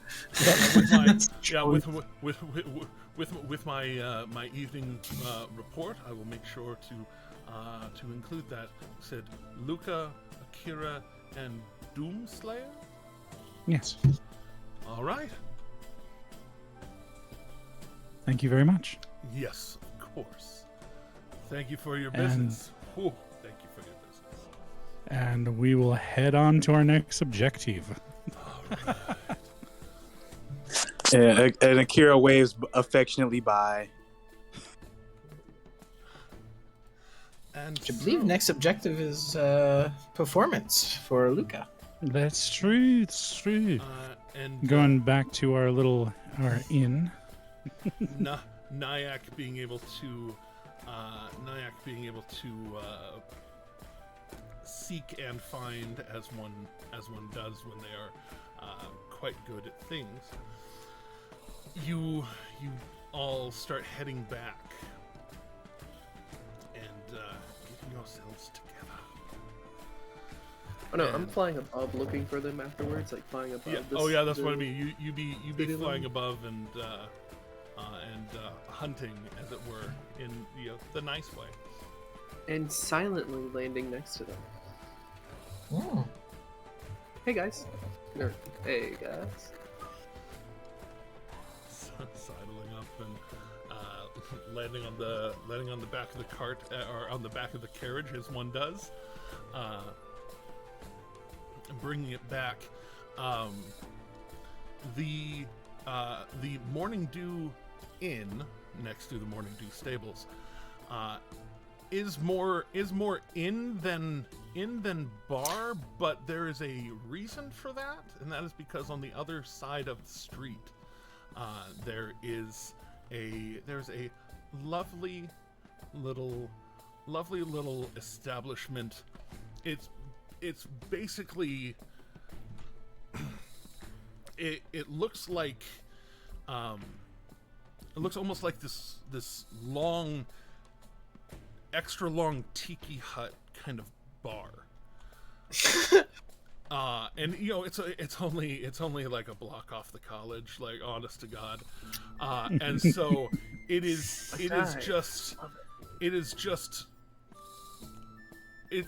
so much alcohol, you guys. Basically the back of the bar has like keg after row or several rows of bottles, shelved in a three-tier system, and then more casks, and similar to the Terse Fields, there are people coming up with their own cups that are just like, yeah, fill up. Here's a couple of copper. Or, hey, I want a bottle. Here's a gold piece, and just it's very kind of free form. They have their own cups. The cups are very basic clay as far as their construction and thickness, but they seem like they're carved in a way to be easily drunk from. They're not sloppily made. They're just cheaply made. Probably produced very quickly by whomever makes them. And there may be red clay, and is the maker named Solo? You beat me to it. And sorry. I love it. I love that for us. But you walk up to the bar, and this kind of bald eagle looking Aarakocra, very kind of regal looking, if he didn't have just so many fucking beads, like strings of beads, like intermingled with his feathers, just draping down around the sides of his head. Wings tucked in because he's kind of moving around in this small space. And as y'all come walking up, in essentially like this standing room square of area where there's no particular seating, there's no particular like what have you. People are just like popping squats in circles on the ground, or they have their own chairs or what have you, or floating discs that some of them are conjuring to all sit around on, because you're right next to one of the magical colleges. Well, you walk up and this guy's just, hey, what's good?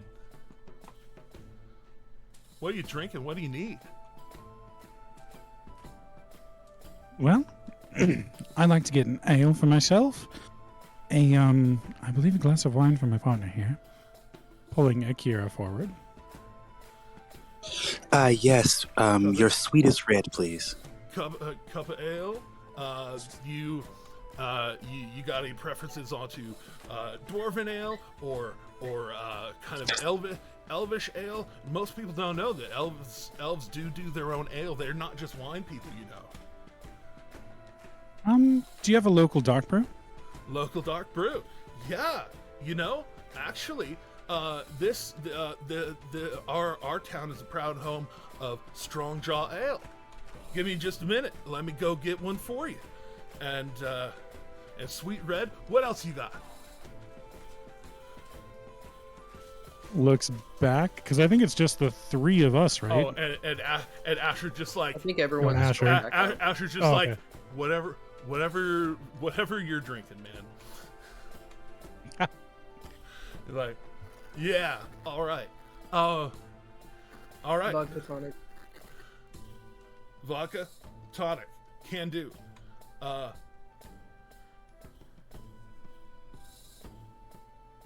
Wait, I remember how to bubble water. And he goes over and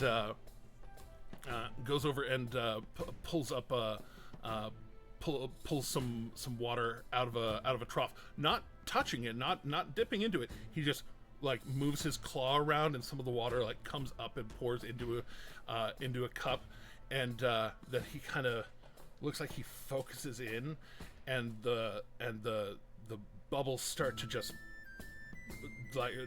bubble with the water for a moment, and it looks like he's focusing really hard, and then it kind of finishes. He's like, oh, right, yeah. Not a lot of people come for bubbly water. Yeah, and he gets the vodka down. While he's doing the vodka, another bottle starts to float over, an obvious facsimile of his talons, floating it over to pour it into a cup next to him, and as he's working, another person kind of walks by and he's like, Strong Jaw Ale for that one over there, and they come up and grab, and you see branded into the side of this barrel a Strong Jaw Ale logo, and he taps it. It is effervescent smelling dark brew. As it gets put down, the other drinks brought over by the Aarakocra, and he's, all right. Anything else you need?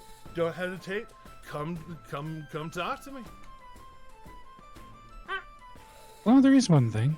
Yo. Do you have any entertainment slated for tonight? I mean, sometimes people get into fights about weird shit out there, and they'll like challenge each other to wizard duels or whatever. That's usually pretty entertaining. Music. Less they catch fire to shit. Music? I mean, like, most of the time we don't. Most of the time, people, you play music. Yeah, I do. Yeah, I mean, you could just like. I mean, I could get a. You need a old. We've got a ale, you know, the big ones, not the small kegs, but the big ones, the butts. We got a big butt of that's empty. We could bring out there for you. Sounds good. All right. Hey, I'll just play for tips if that's all right. I mean, this area's got a bunch of the rich kids in it, so yeah, you'll probably get tips. Yeah. Worth a shot. Hell yeah.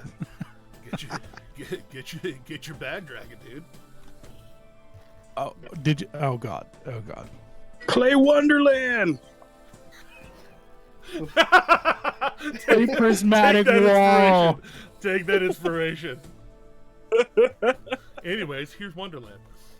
Before Luca walks off, I will lean in and say, "This is quite literally going to the bar of your rival college for me. I don't quite know how to feel."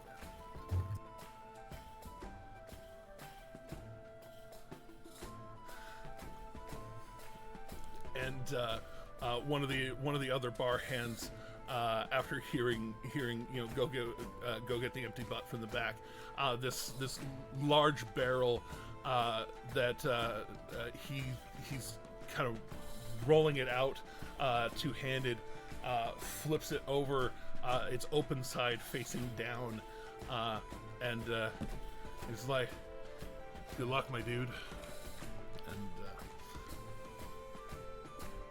And you can tell as he's rolling out, it's starting to gather people's attention. Just you. This happening.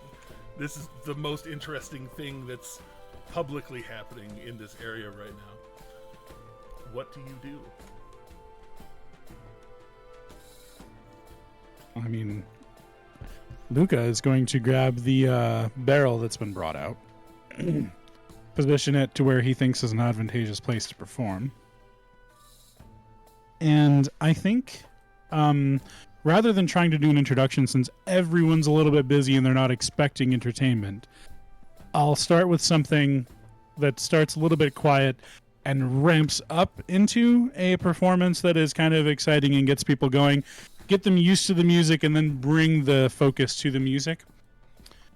Before I even consider playing anything important.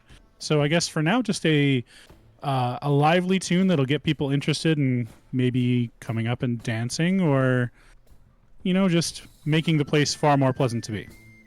All right, go and ahead. Of course, Luca is of sufficient talent, so it should be rather easy for him. But since we want to make a good impression, we're going to go ahead and burn a little enhanceability to take advantage on these.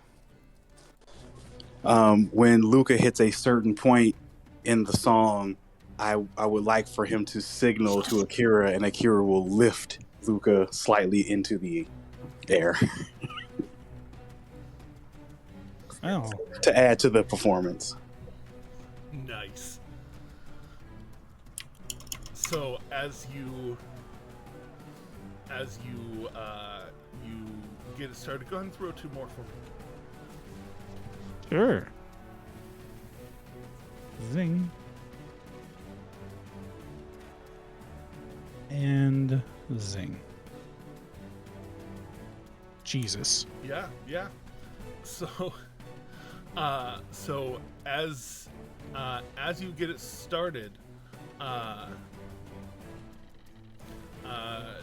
you said you were also reaching out? Question mark? Somewhere in the middle of it? Oh yes. At some point, it's a rather lively tune, which I think will fit this particular crowd. I will be playing the Royal Flush, because situations have changed a little bit. I haven't had any direct instruction from the Grin in a minute, and I'm carrying Myth Carver, so it seems like maybe the person that I should be asking about is the Royal Flush. All right.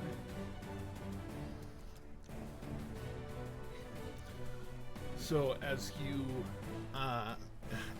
are jamming out, and just it is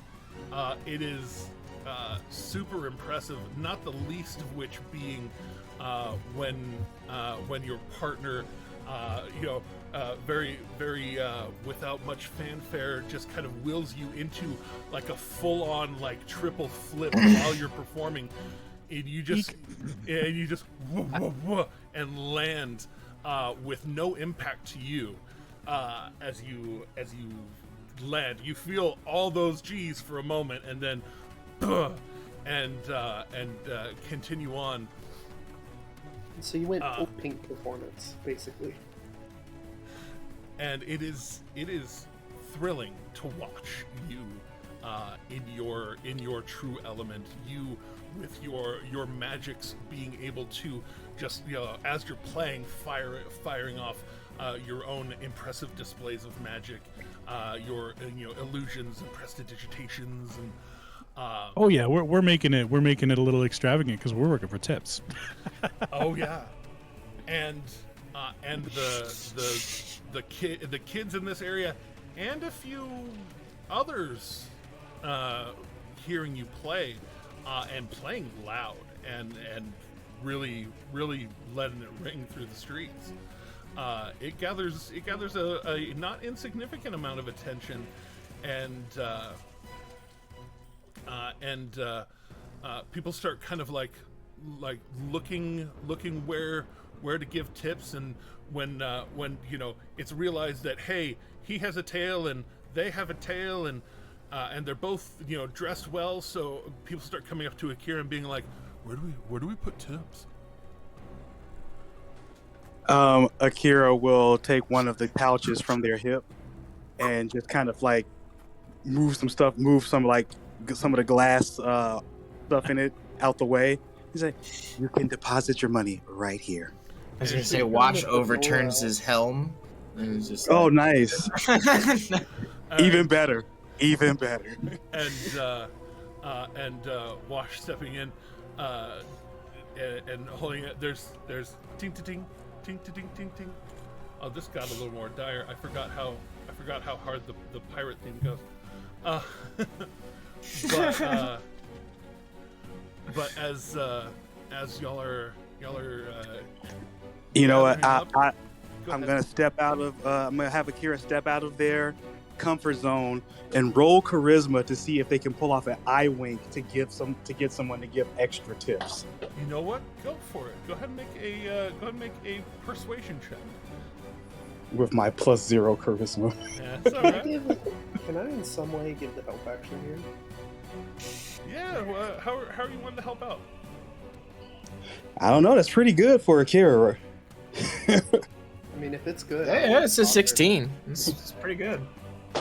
Yeah, you have A that flat 16. It's good. Okay. Yeah, Akira gives. They notice that one of the kids looks maybe a little more upscale, so they wink as flirtatious as they can muster. It's pretty flirtatious, apparently. This is way out of their comfort zone. And that did up the die tier of one of the things. So, as money is pouring in, because people are tipping, and you can tell what the Aarakocra was talking about when you realize that some of these guys are coming over, and like they're like, yeah, here's 3 silver, and it's actually 3 platinum. Like, like that sort of spending habit. College kids. Drunk. Well, and on top of that, they're also seeing a performance on the level that they might not even be able to purchase entertainment that good. Exactly. And that was like all 17s, 19s, and 18s. Yeah. And as the money is in fact pouring in, there is a kind of as the it finishes and more people are dropping actual silver, and yeah, some of it, a not insignificant amount of it, is in copper pieces, because some of these people are they're just buying copper, and they had a bunch of copper on them. But you're able to get 10 platinums. Jesus. That was the one that bumped up a die tier. 12 gold. And like, to describe this eye wink, it's like it's like a very overt eye wink, like blink at this person.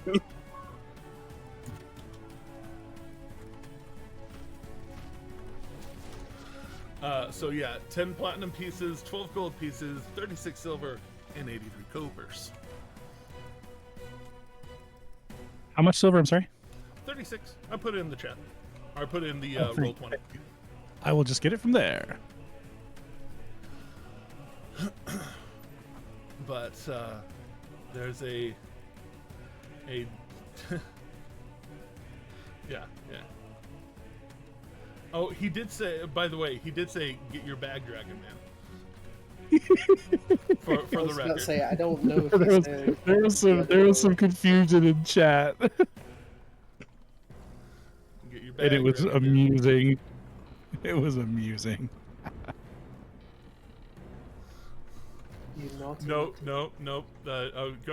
Go back and get the clip. We'll compare it. But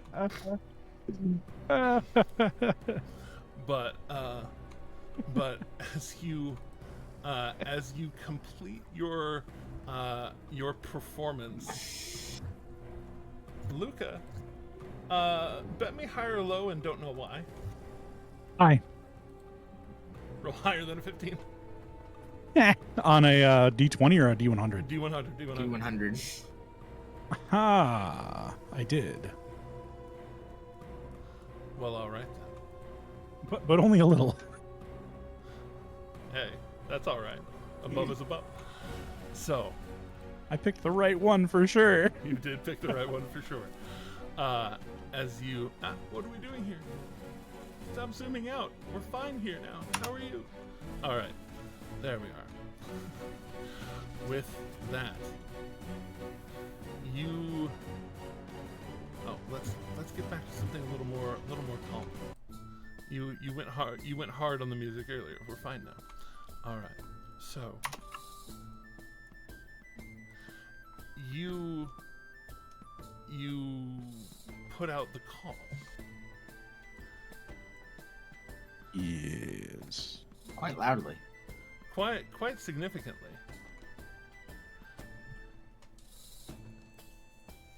Meanwhile, Wash is just in a corner getting his inner strider on. Hood up. Yeah. Long pipe. And Actually, Akira is kind of hanging out with Wash. Honestly, like we may not be talking a whole bunch, but Akira is definitely kind of like, I think you're all right. Well, I was gonna say, if you're hanging around, he's minding his helm that he put forward for the tip, so he's sitting near that. But he's just like Aragorn from the Fellowship of the Ring when they first meet him in the Prancing Pony. Yeah. He's kind of got that vibe going on. But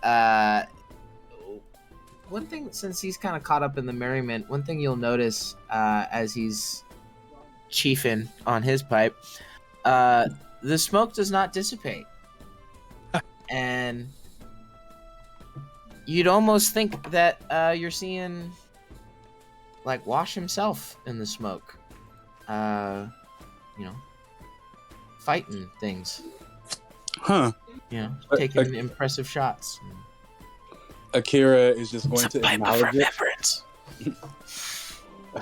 Akira is just going to acknowledge that they saw it, and they're going to look at Wash with a look of both respect and wonderment, because they're just curious about your whole deal, but they have enough decorum not to ask you. Like, they have enough decorum not to ask you, but they are definitely like, there's a story here, and they want to hear it, but they want you to tell it on your own. Yeah. But yeah, and they'll definitely be keeping Asher in line from any from any danger of whoever Asher may be pouring himself out to at this moment. You mean you're keeping people out of whatever danger Asher might be? Yeah. Akira is actively C-blocking. For the record, I was going to say this earlier, Nyack is actively working against Akira's measures and is actively wingmanning, full pun intended, for Asher there. Indeed. Wingman Nyack. But you turn about and you see a man you see a man clapping,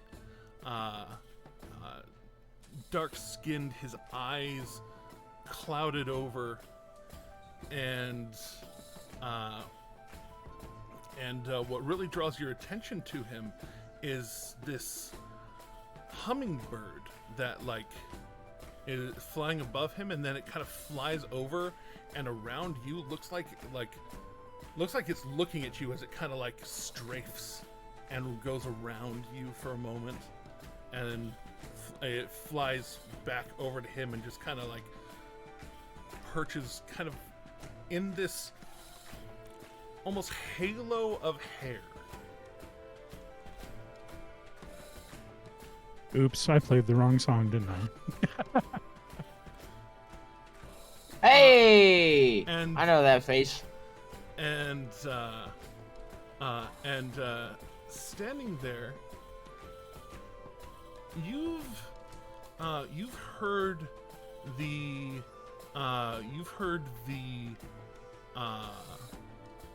well, you've heard and been shown what the face of Hush looks like. Yes. But now you are seeing him in the flesh, and he claps, as you're dismounting, and you can tell that hummingbird definitely, as you notice him and notice the hummingbird, he was sizing me up. Yeah. And he approaches and just, well done. That was rousing. What's good out on the road, young buck? On our end of the woods, not a lot. If Not I'm a lot being is honest. Not a lot is good. That's upsetting to hear. You reaching out looking for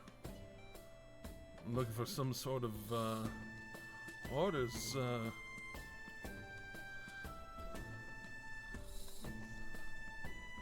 I've not heard from the Duke in a minute. He's probably all right. He's probably all right. He's just out in Concord way, you know. I'm over here in Taldor for a spell. As it so happens, so am I. Usually I'm stationed along the Menagerie Coast, or right now the Dwendalian Empire more specifically, but Ophelia's a touch busy, and I find myself a long ways from home. That I was aware of. I know Ophelia found herself busy. That may have been our fault. Oh no, I can assure you that it's not. Oh good, that makes me feel a little better about it. I know where she's been the last several weeks, so it's all right. And I'll just tell you, things are okay. That's good to hear. I figured I haven't had an update or any particular direction for a moment, so I thought I might see which way the wind should be blowing. And I can tell you the insane places we are about to be embarking to, if that's of any interest or benefit. I can certainly hope it might be a benefit, but I mean, when it comes down to it, over here, Taldori way, and he kind of puts his arm on your shoulder, and you can tell that his eyes being kind of being blank does seem like he is actually like patting you on the shoulder to find your shoulder. This man is actually blind. Right. And you can tell his bird is just kind of kind of telling the direction and things, not looking directly at you while he's next to you. So he's kind of having to feel about, and well, over on this side, at least as far as the larger scale problems that we might be looking for,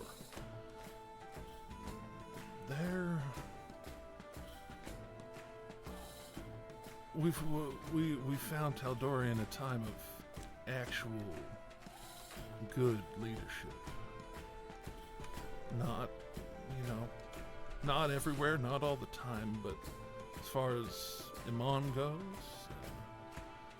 even here in Westruun, things are pretty good. But I'll tell you, we've been keeping an eye out on this one group. Been hard to make heads or tails of them. They're, you can believe it, they're possibly more secretive than we are.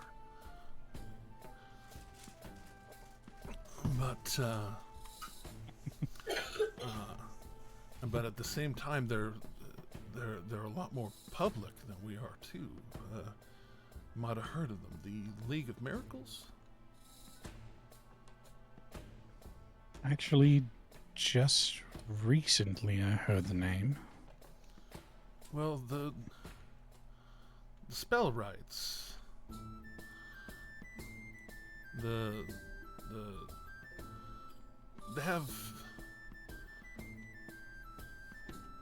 have a number of them that are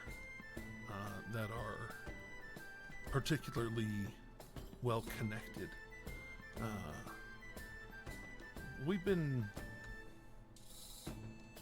watching them here the last 20 or so years. They stepped in after all the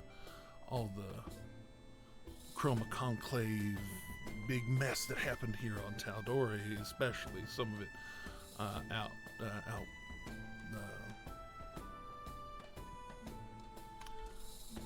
continent is Wildmount. There we go. Sorry, had to access random memory.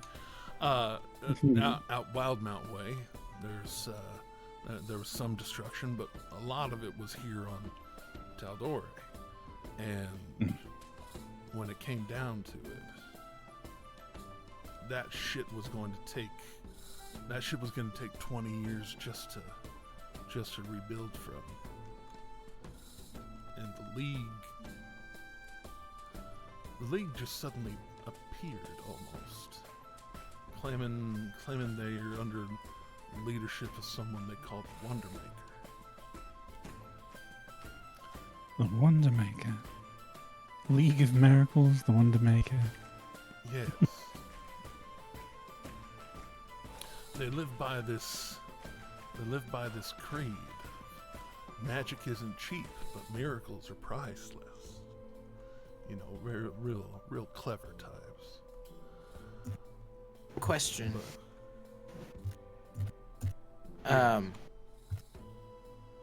Wash is obviously not near this conversation, but can he observe this conversation?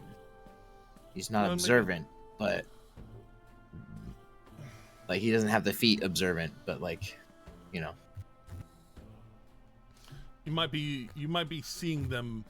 You might be seeing them talk. He is very particularly pulled up on his side, kind of using his hair to obscure one side of him, and then just kind of talking real close to him. So it'd be pretty difficult. You can try and proceed. Okay.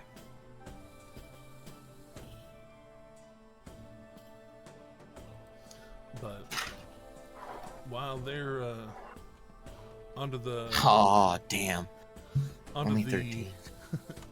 under the Rolled a 2. Under the look of this wonder maker is several spellwright folk that have been doing his will. They've been summoning these. They call them Adronachs. These constructions of pure arcana that they can lift, 1,000-pound bricks up into the sky. These enormous slabs of limestone and what have you to help rebuild the walls, and they work and don't get tired, and they all this kind of stuff, and it's nice. And some of these spell rights, they'll just transmute raw timber and mud and straw into whole ass homes, right? Like, all that sounds good, and it is good. But they were also charging cities not insignificant amounts of money. Not saying magic is easy, any of us could tell you. But usually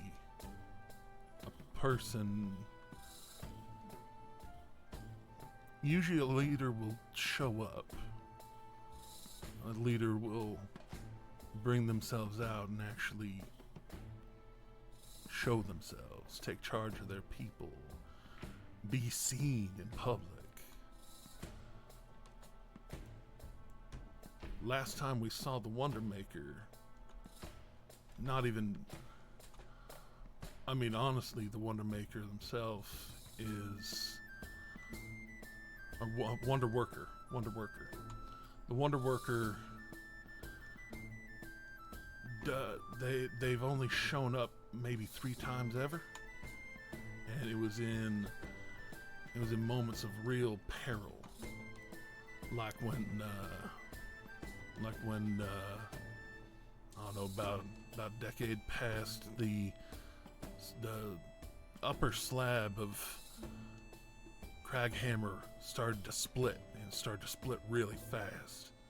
A Wonder Maker showed up all of a sudden, held their hands up high, pulled the whole thing together, healed the whole cracking thing, just like that.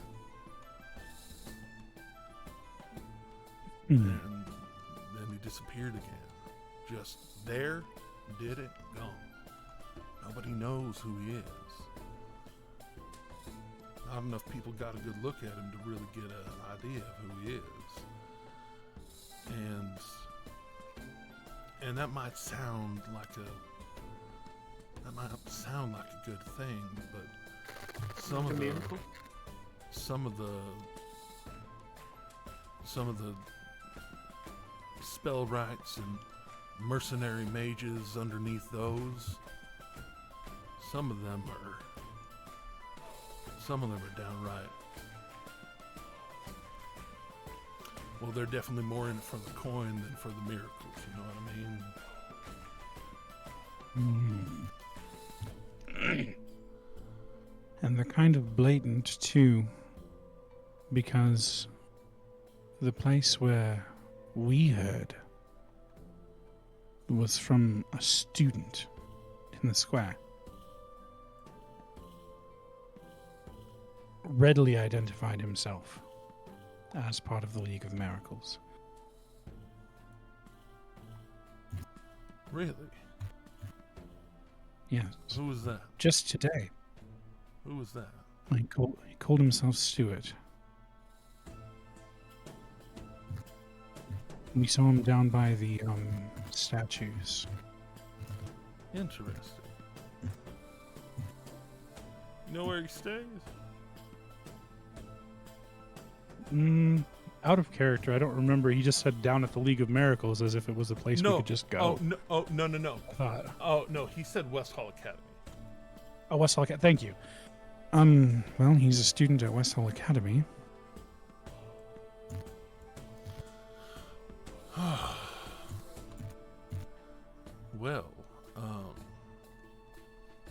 that's true, you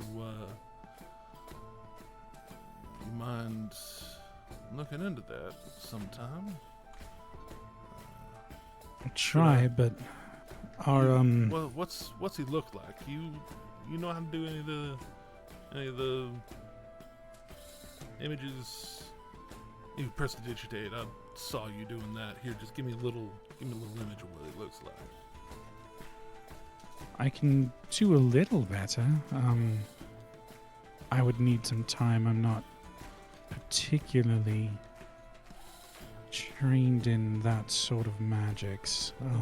But I do have a hat. I have a hat of disguise. It would just take me some time to use. Oh no! Don't worry about that. Just keep it at the top of your mind, real quick. Yes, here, sir. Let me. And he just kind of quickly produces a wand out of his pocket. Does a quick kind of just, and just you recognize the glyphs of a detect thoughts. As he just does it really quick, and then just kind of puts it back in, and his eyes change from that kind of pale, natural, clouded over white to a pale pink, and just holding your hand, he's like, "All right." Oh wait, one moment before you throw that my way, and he's going to have to slip off his ring of mind shielding. You can. Oh yeah. You can permit in thoughts. Oh, can I? Well, it says I can permit telepathic communication, but it says you are immune to magic. Oh, yeah, that's right. And you slide it off, and he was like,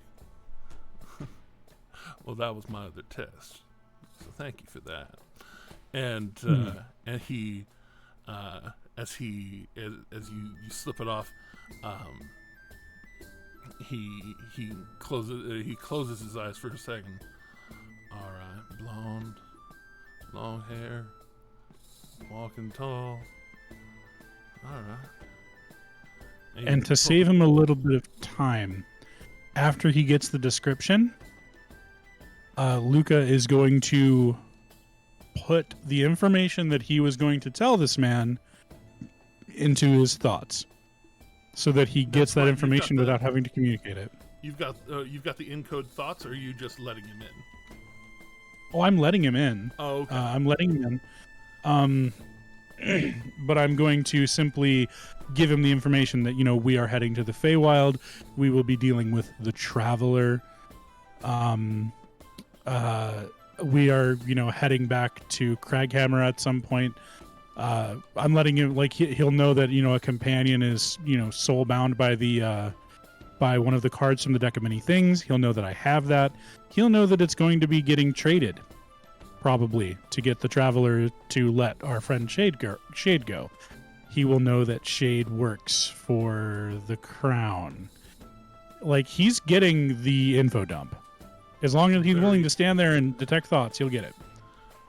Very quick download, and the first minute passes, and he's like, hold on, and he'll do it again just to extend it. He does have the spells for that.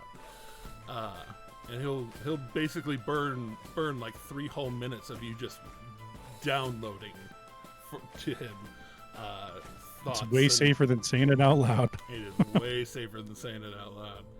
And as it finishes, he oh wow, kid, you're in over my head. I don't know. I'd say you're pretty tall if you're dealing with all that. And we're trying, but it feels like a bit of a slippery slope at this point. Every step we take feels like too backward. Don't think I didn't see how much Ophelia trusts you. Of course. And it looks like he goes down for a butt pat, but it is a waist pat. For the sword? Yeah, above it. It's not just her sword. I've got her ring too. Yeah, he didn't see the ring particularly. Yeah. But oh, of course, putting the ring back on after. Yeah, of course. Just appreciate you reaching out. I ain't gonna give advice unless you're asking for it on any particular subject, but I would take advice readily from yourself. I know exactly who you are. Of course. and I actually do know who you are. Ophelia has conversed with those of us that need to know who you are. It's surprising to me that she's talked about me, but Only in the most private of circles. A very particular. I didn't mean that as a bad thing. It's kind of flattering. Unless I'm in horrible trouble, and then it's not flattering. I don't know if you realize we the four of us currently at the top of this whole ordeal. Mm-hmm. We don't take on apprentices very often. We don't commit years into bringing someone into the fold and actually sitting and training them very often.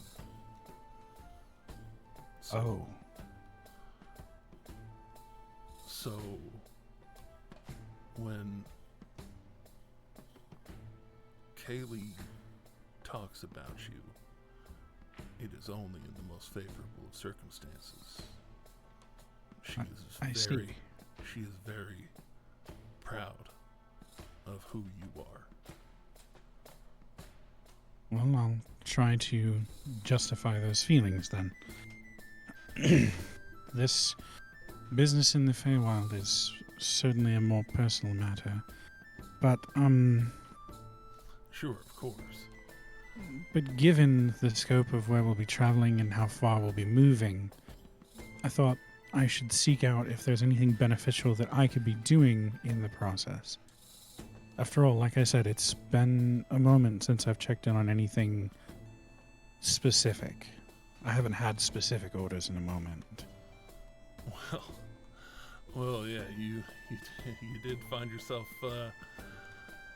you found yourself a full continent away from where you were initially stationed, but that's not. Well, I don't consider that failing. After all, it was. You are supposed to be where you're supposed to be. Well, it was Ophelia who took me, so I don't see it as a failing. Precisely, like I said, it's not exactly a problem. Now, just merely an observation. That is exactly what we do. We do have growing concerns of a militant branch seeking firearms in the Dwendalian Empire. And who they are was that? not of... the person that I spoke to, I think, was likely lower on their organization's ladder. Sure. A tiefling man by the name of... My notes are not with me. Praxis. By the name of Praxis, who we spoke to in Huppaduke.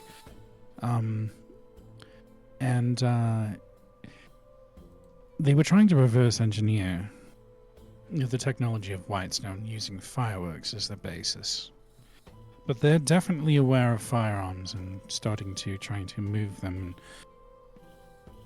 The Dwendalian Empire has its own failings when it comes to governance, of course, and Of course.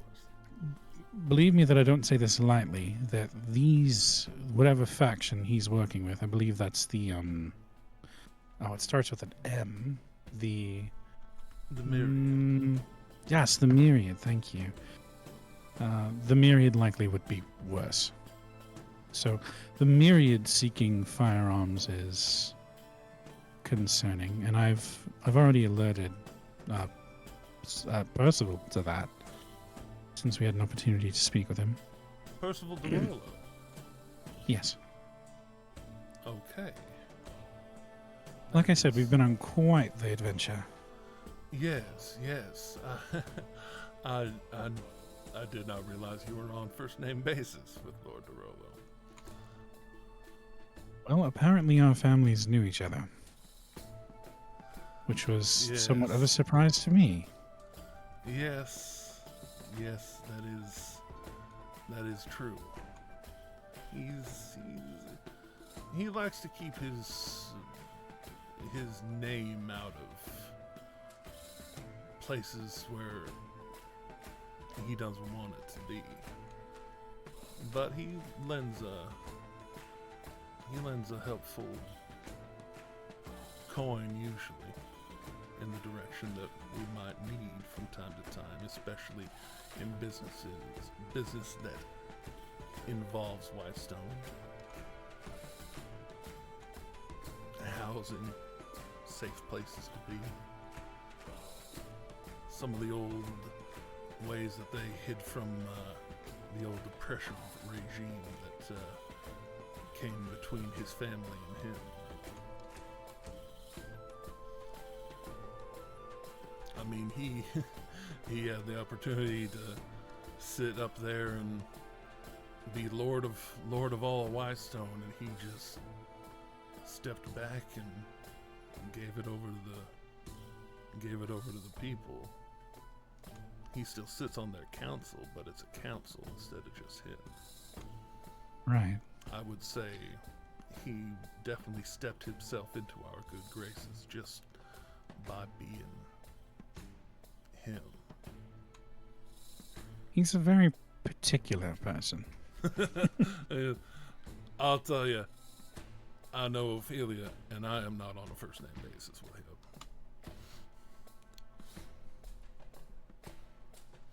Well,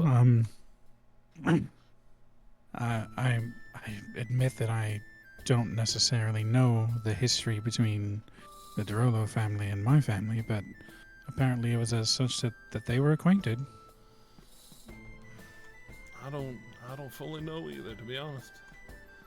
But wish I did. Starting to wonder what other sorts of things my family's been involved in. But suffice to say, if my father was able... There might be a place to find that out, you know. Well, if I'm being honest, my father went looking for a tutor and hired Ophelia. So that says something. He might not have known who he was dealing with.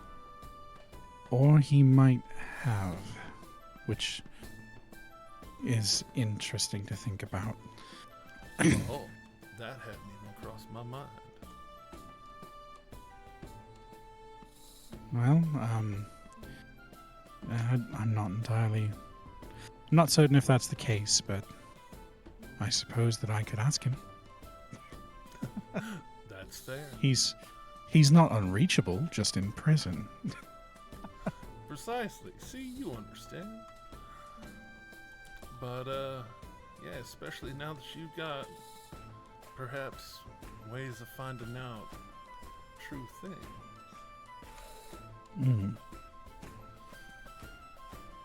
So, need anything from the Feywild? I mean, if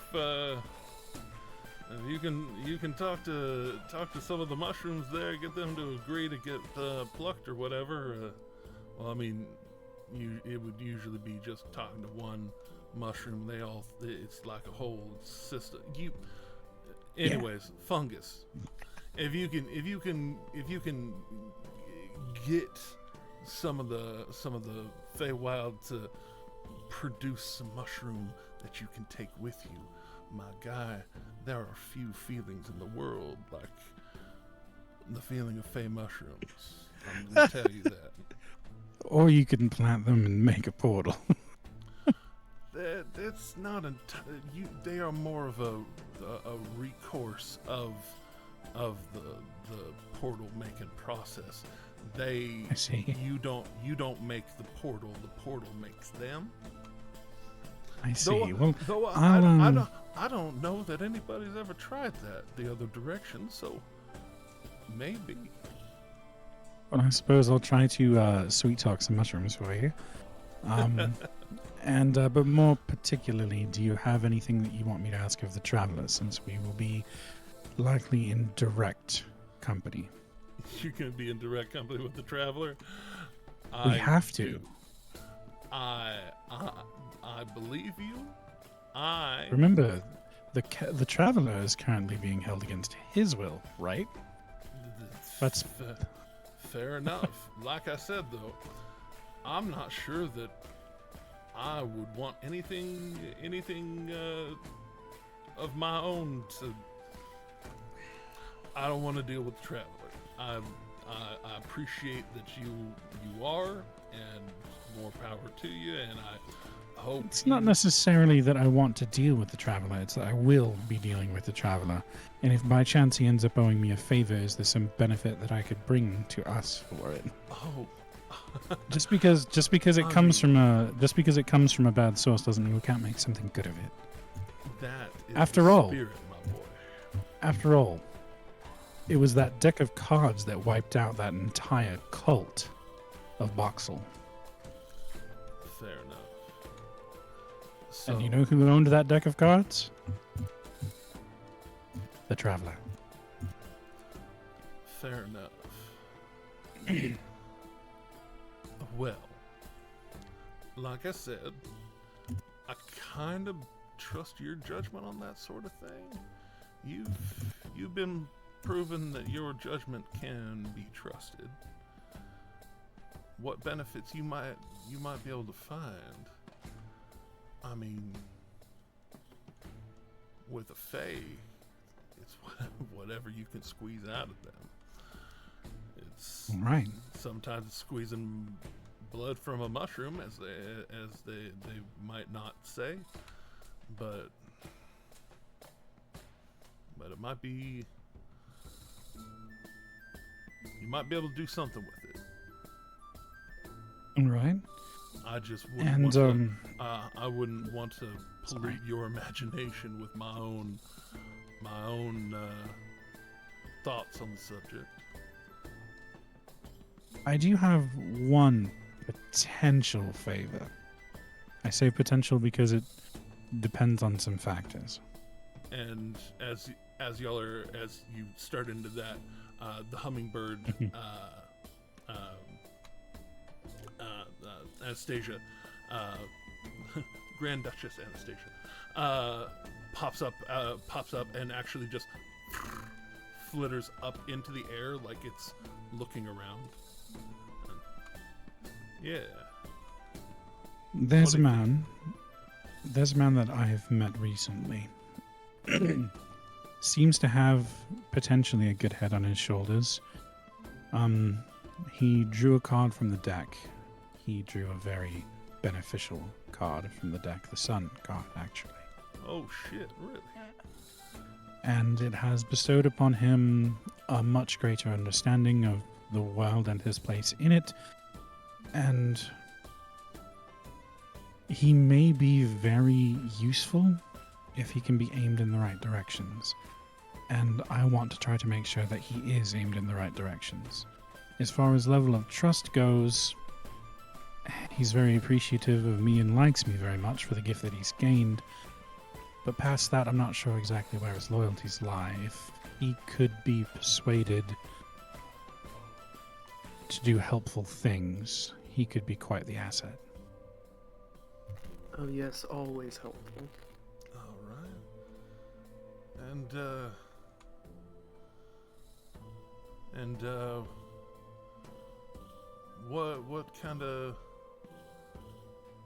what kind of person would that be?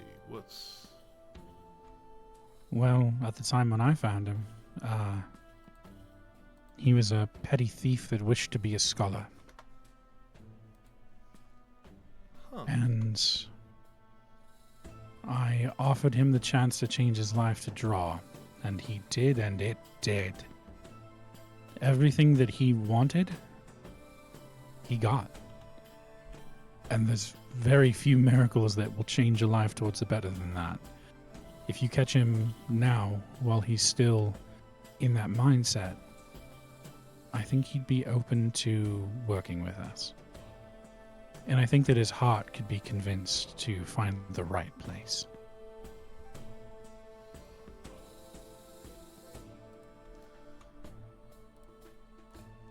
Well, that's a hell of a thing.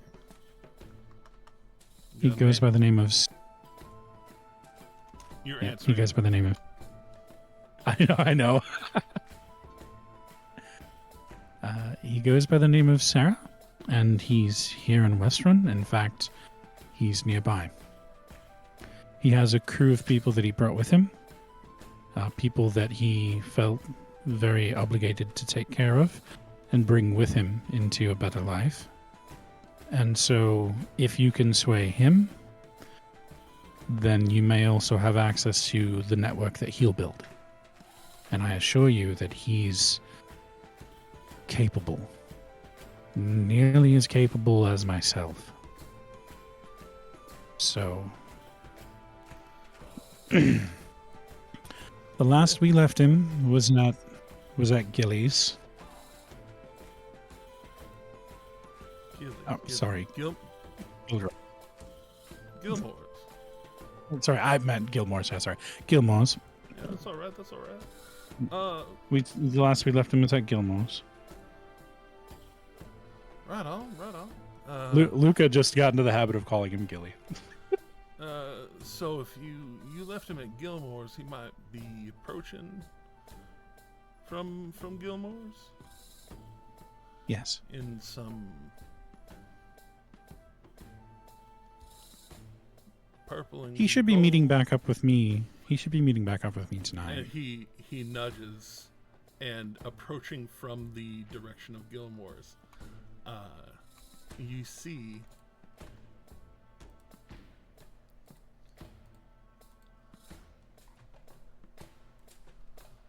a much cleaned up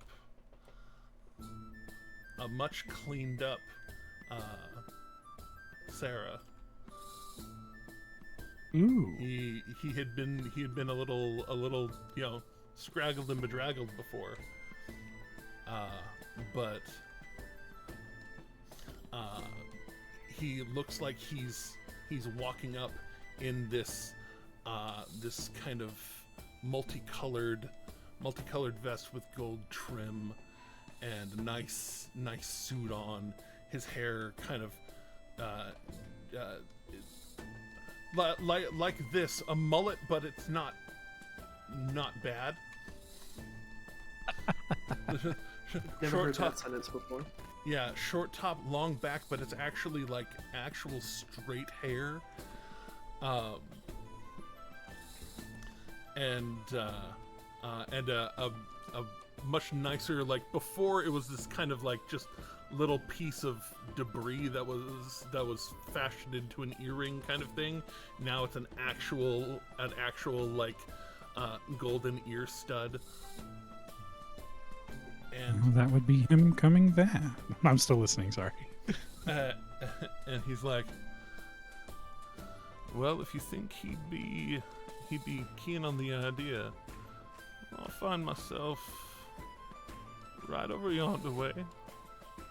I'll just walk right past him. You can tell him that he can follow me if he wants to. We can talk. Right. Yeah, if he does, and I'm leaving if that he to... If he ends up not wanting to talk, I'll let him forget about the whole thing. You know what I mean? Understand. And I'll leave it up to your discretion whether or not he's to be completely trusted. I imagine you've got plenty of ways to test a man.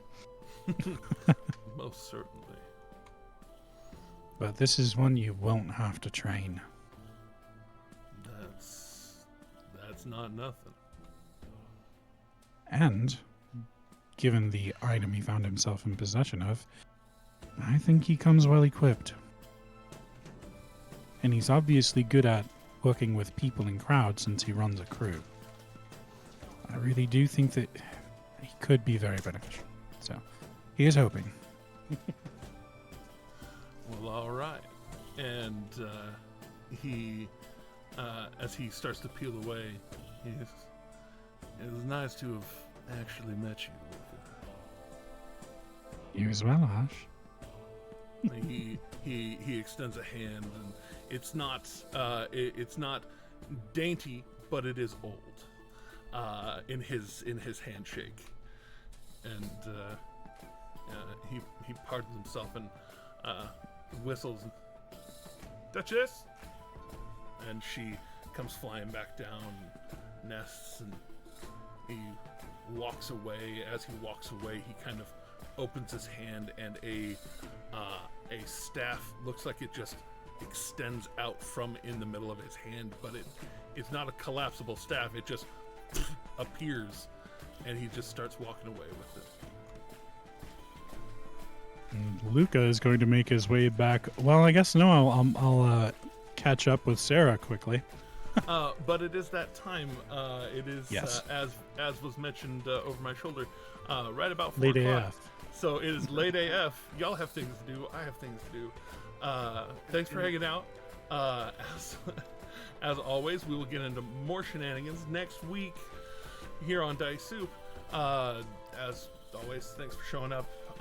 And we have some what is it? A couple of people followed this week. What I mean to say is our follow count is getting higher. We're almost there to our goal.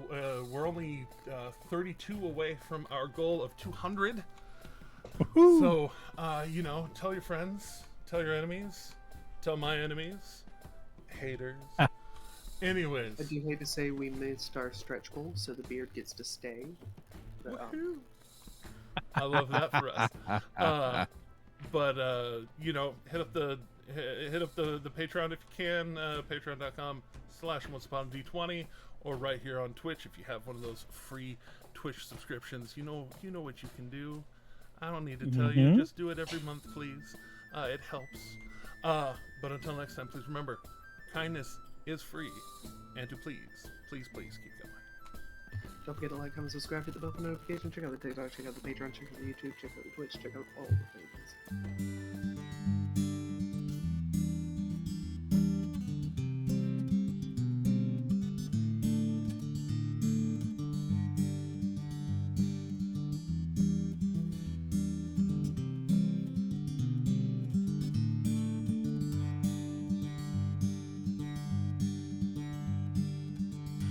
Everyone knows the lily of the valley, a sunburst of a tolly of roses, sharp thorns.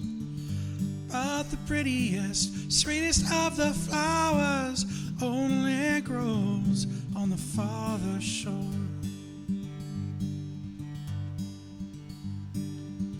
Sweet tart cherries and blackberries on the bush, bursting with nectar when the peel has been shorn. But the sweetest and most bountiful of orchards only grows on the farther shore. Till you go to the farther shore, that paradise to rest when your old heart can beat no more. We all go to the farther shore. We all go to the farther shore.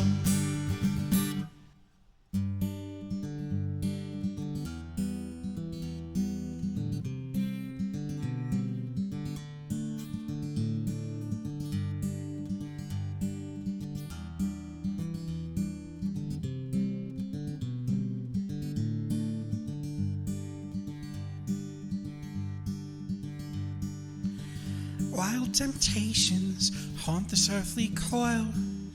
Some may resist them, though others can't ignore. But the promises of pure imagination take us all to the farther shore. It must be everything that everyone was promised. It must be all that we could ever want and more. It must be better than the love we leave behind us. They only know on the farther shore. Till we go to the farther shore. This paradise to rest when this old heart can beat no more. We all go to the farther shore. we all go to the farther shore.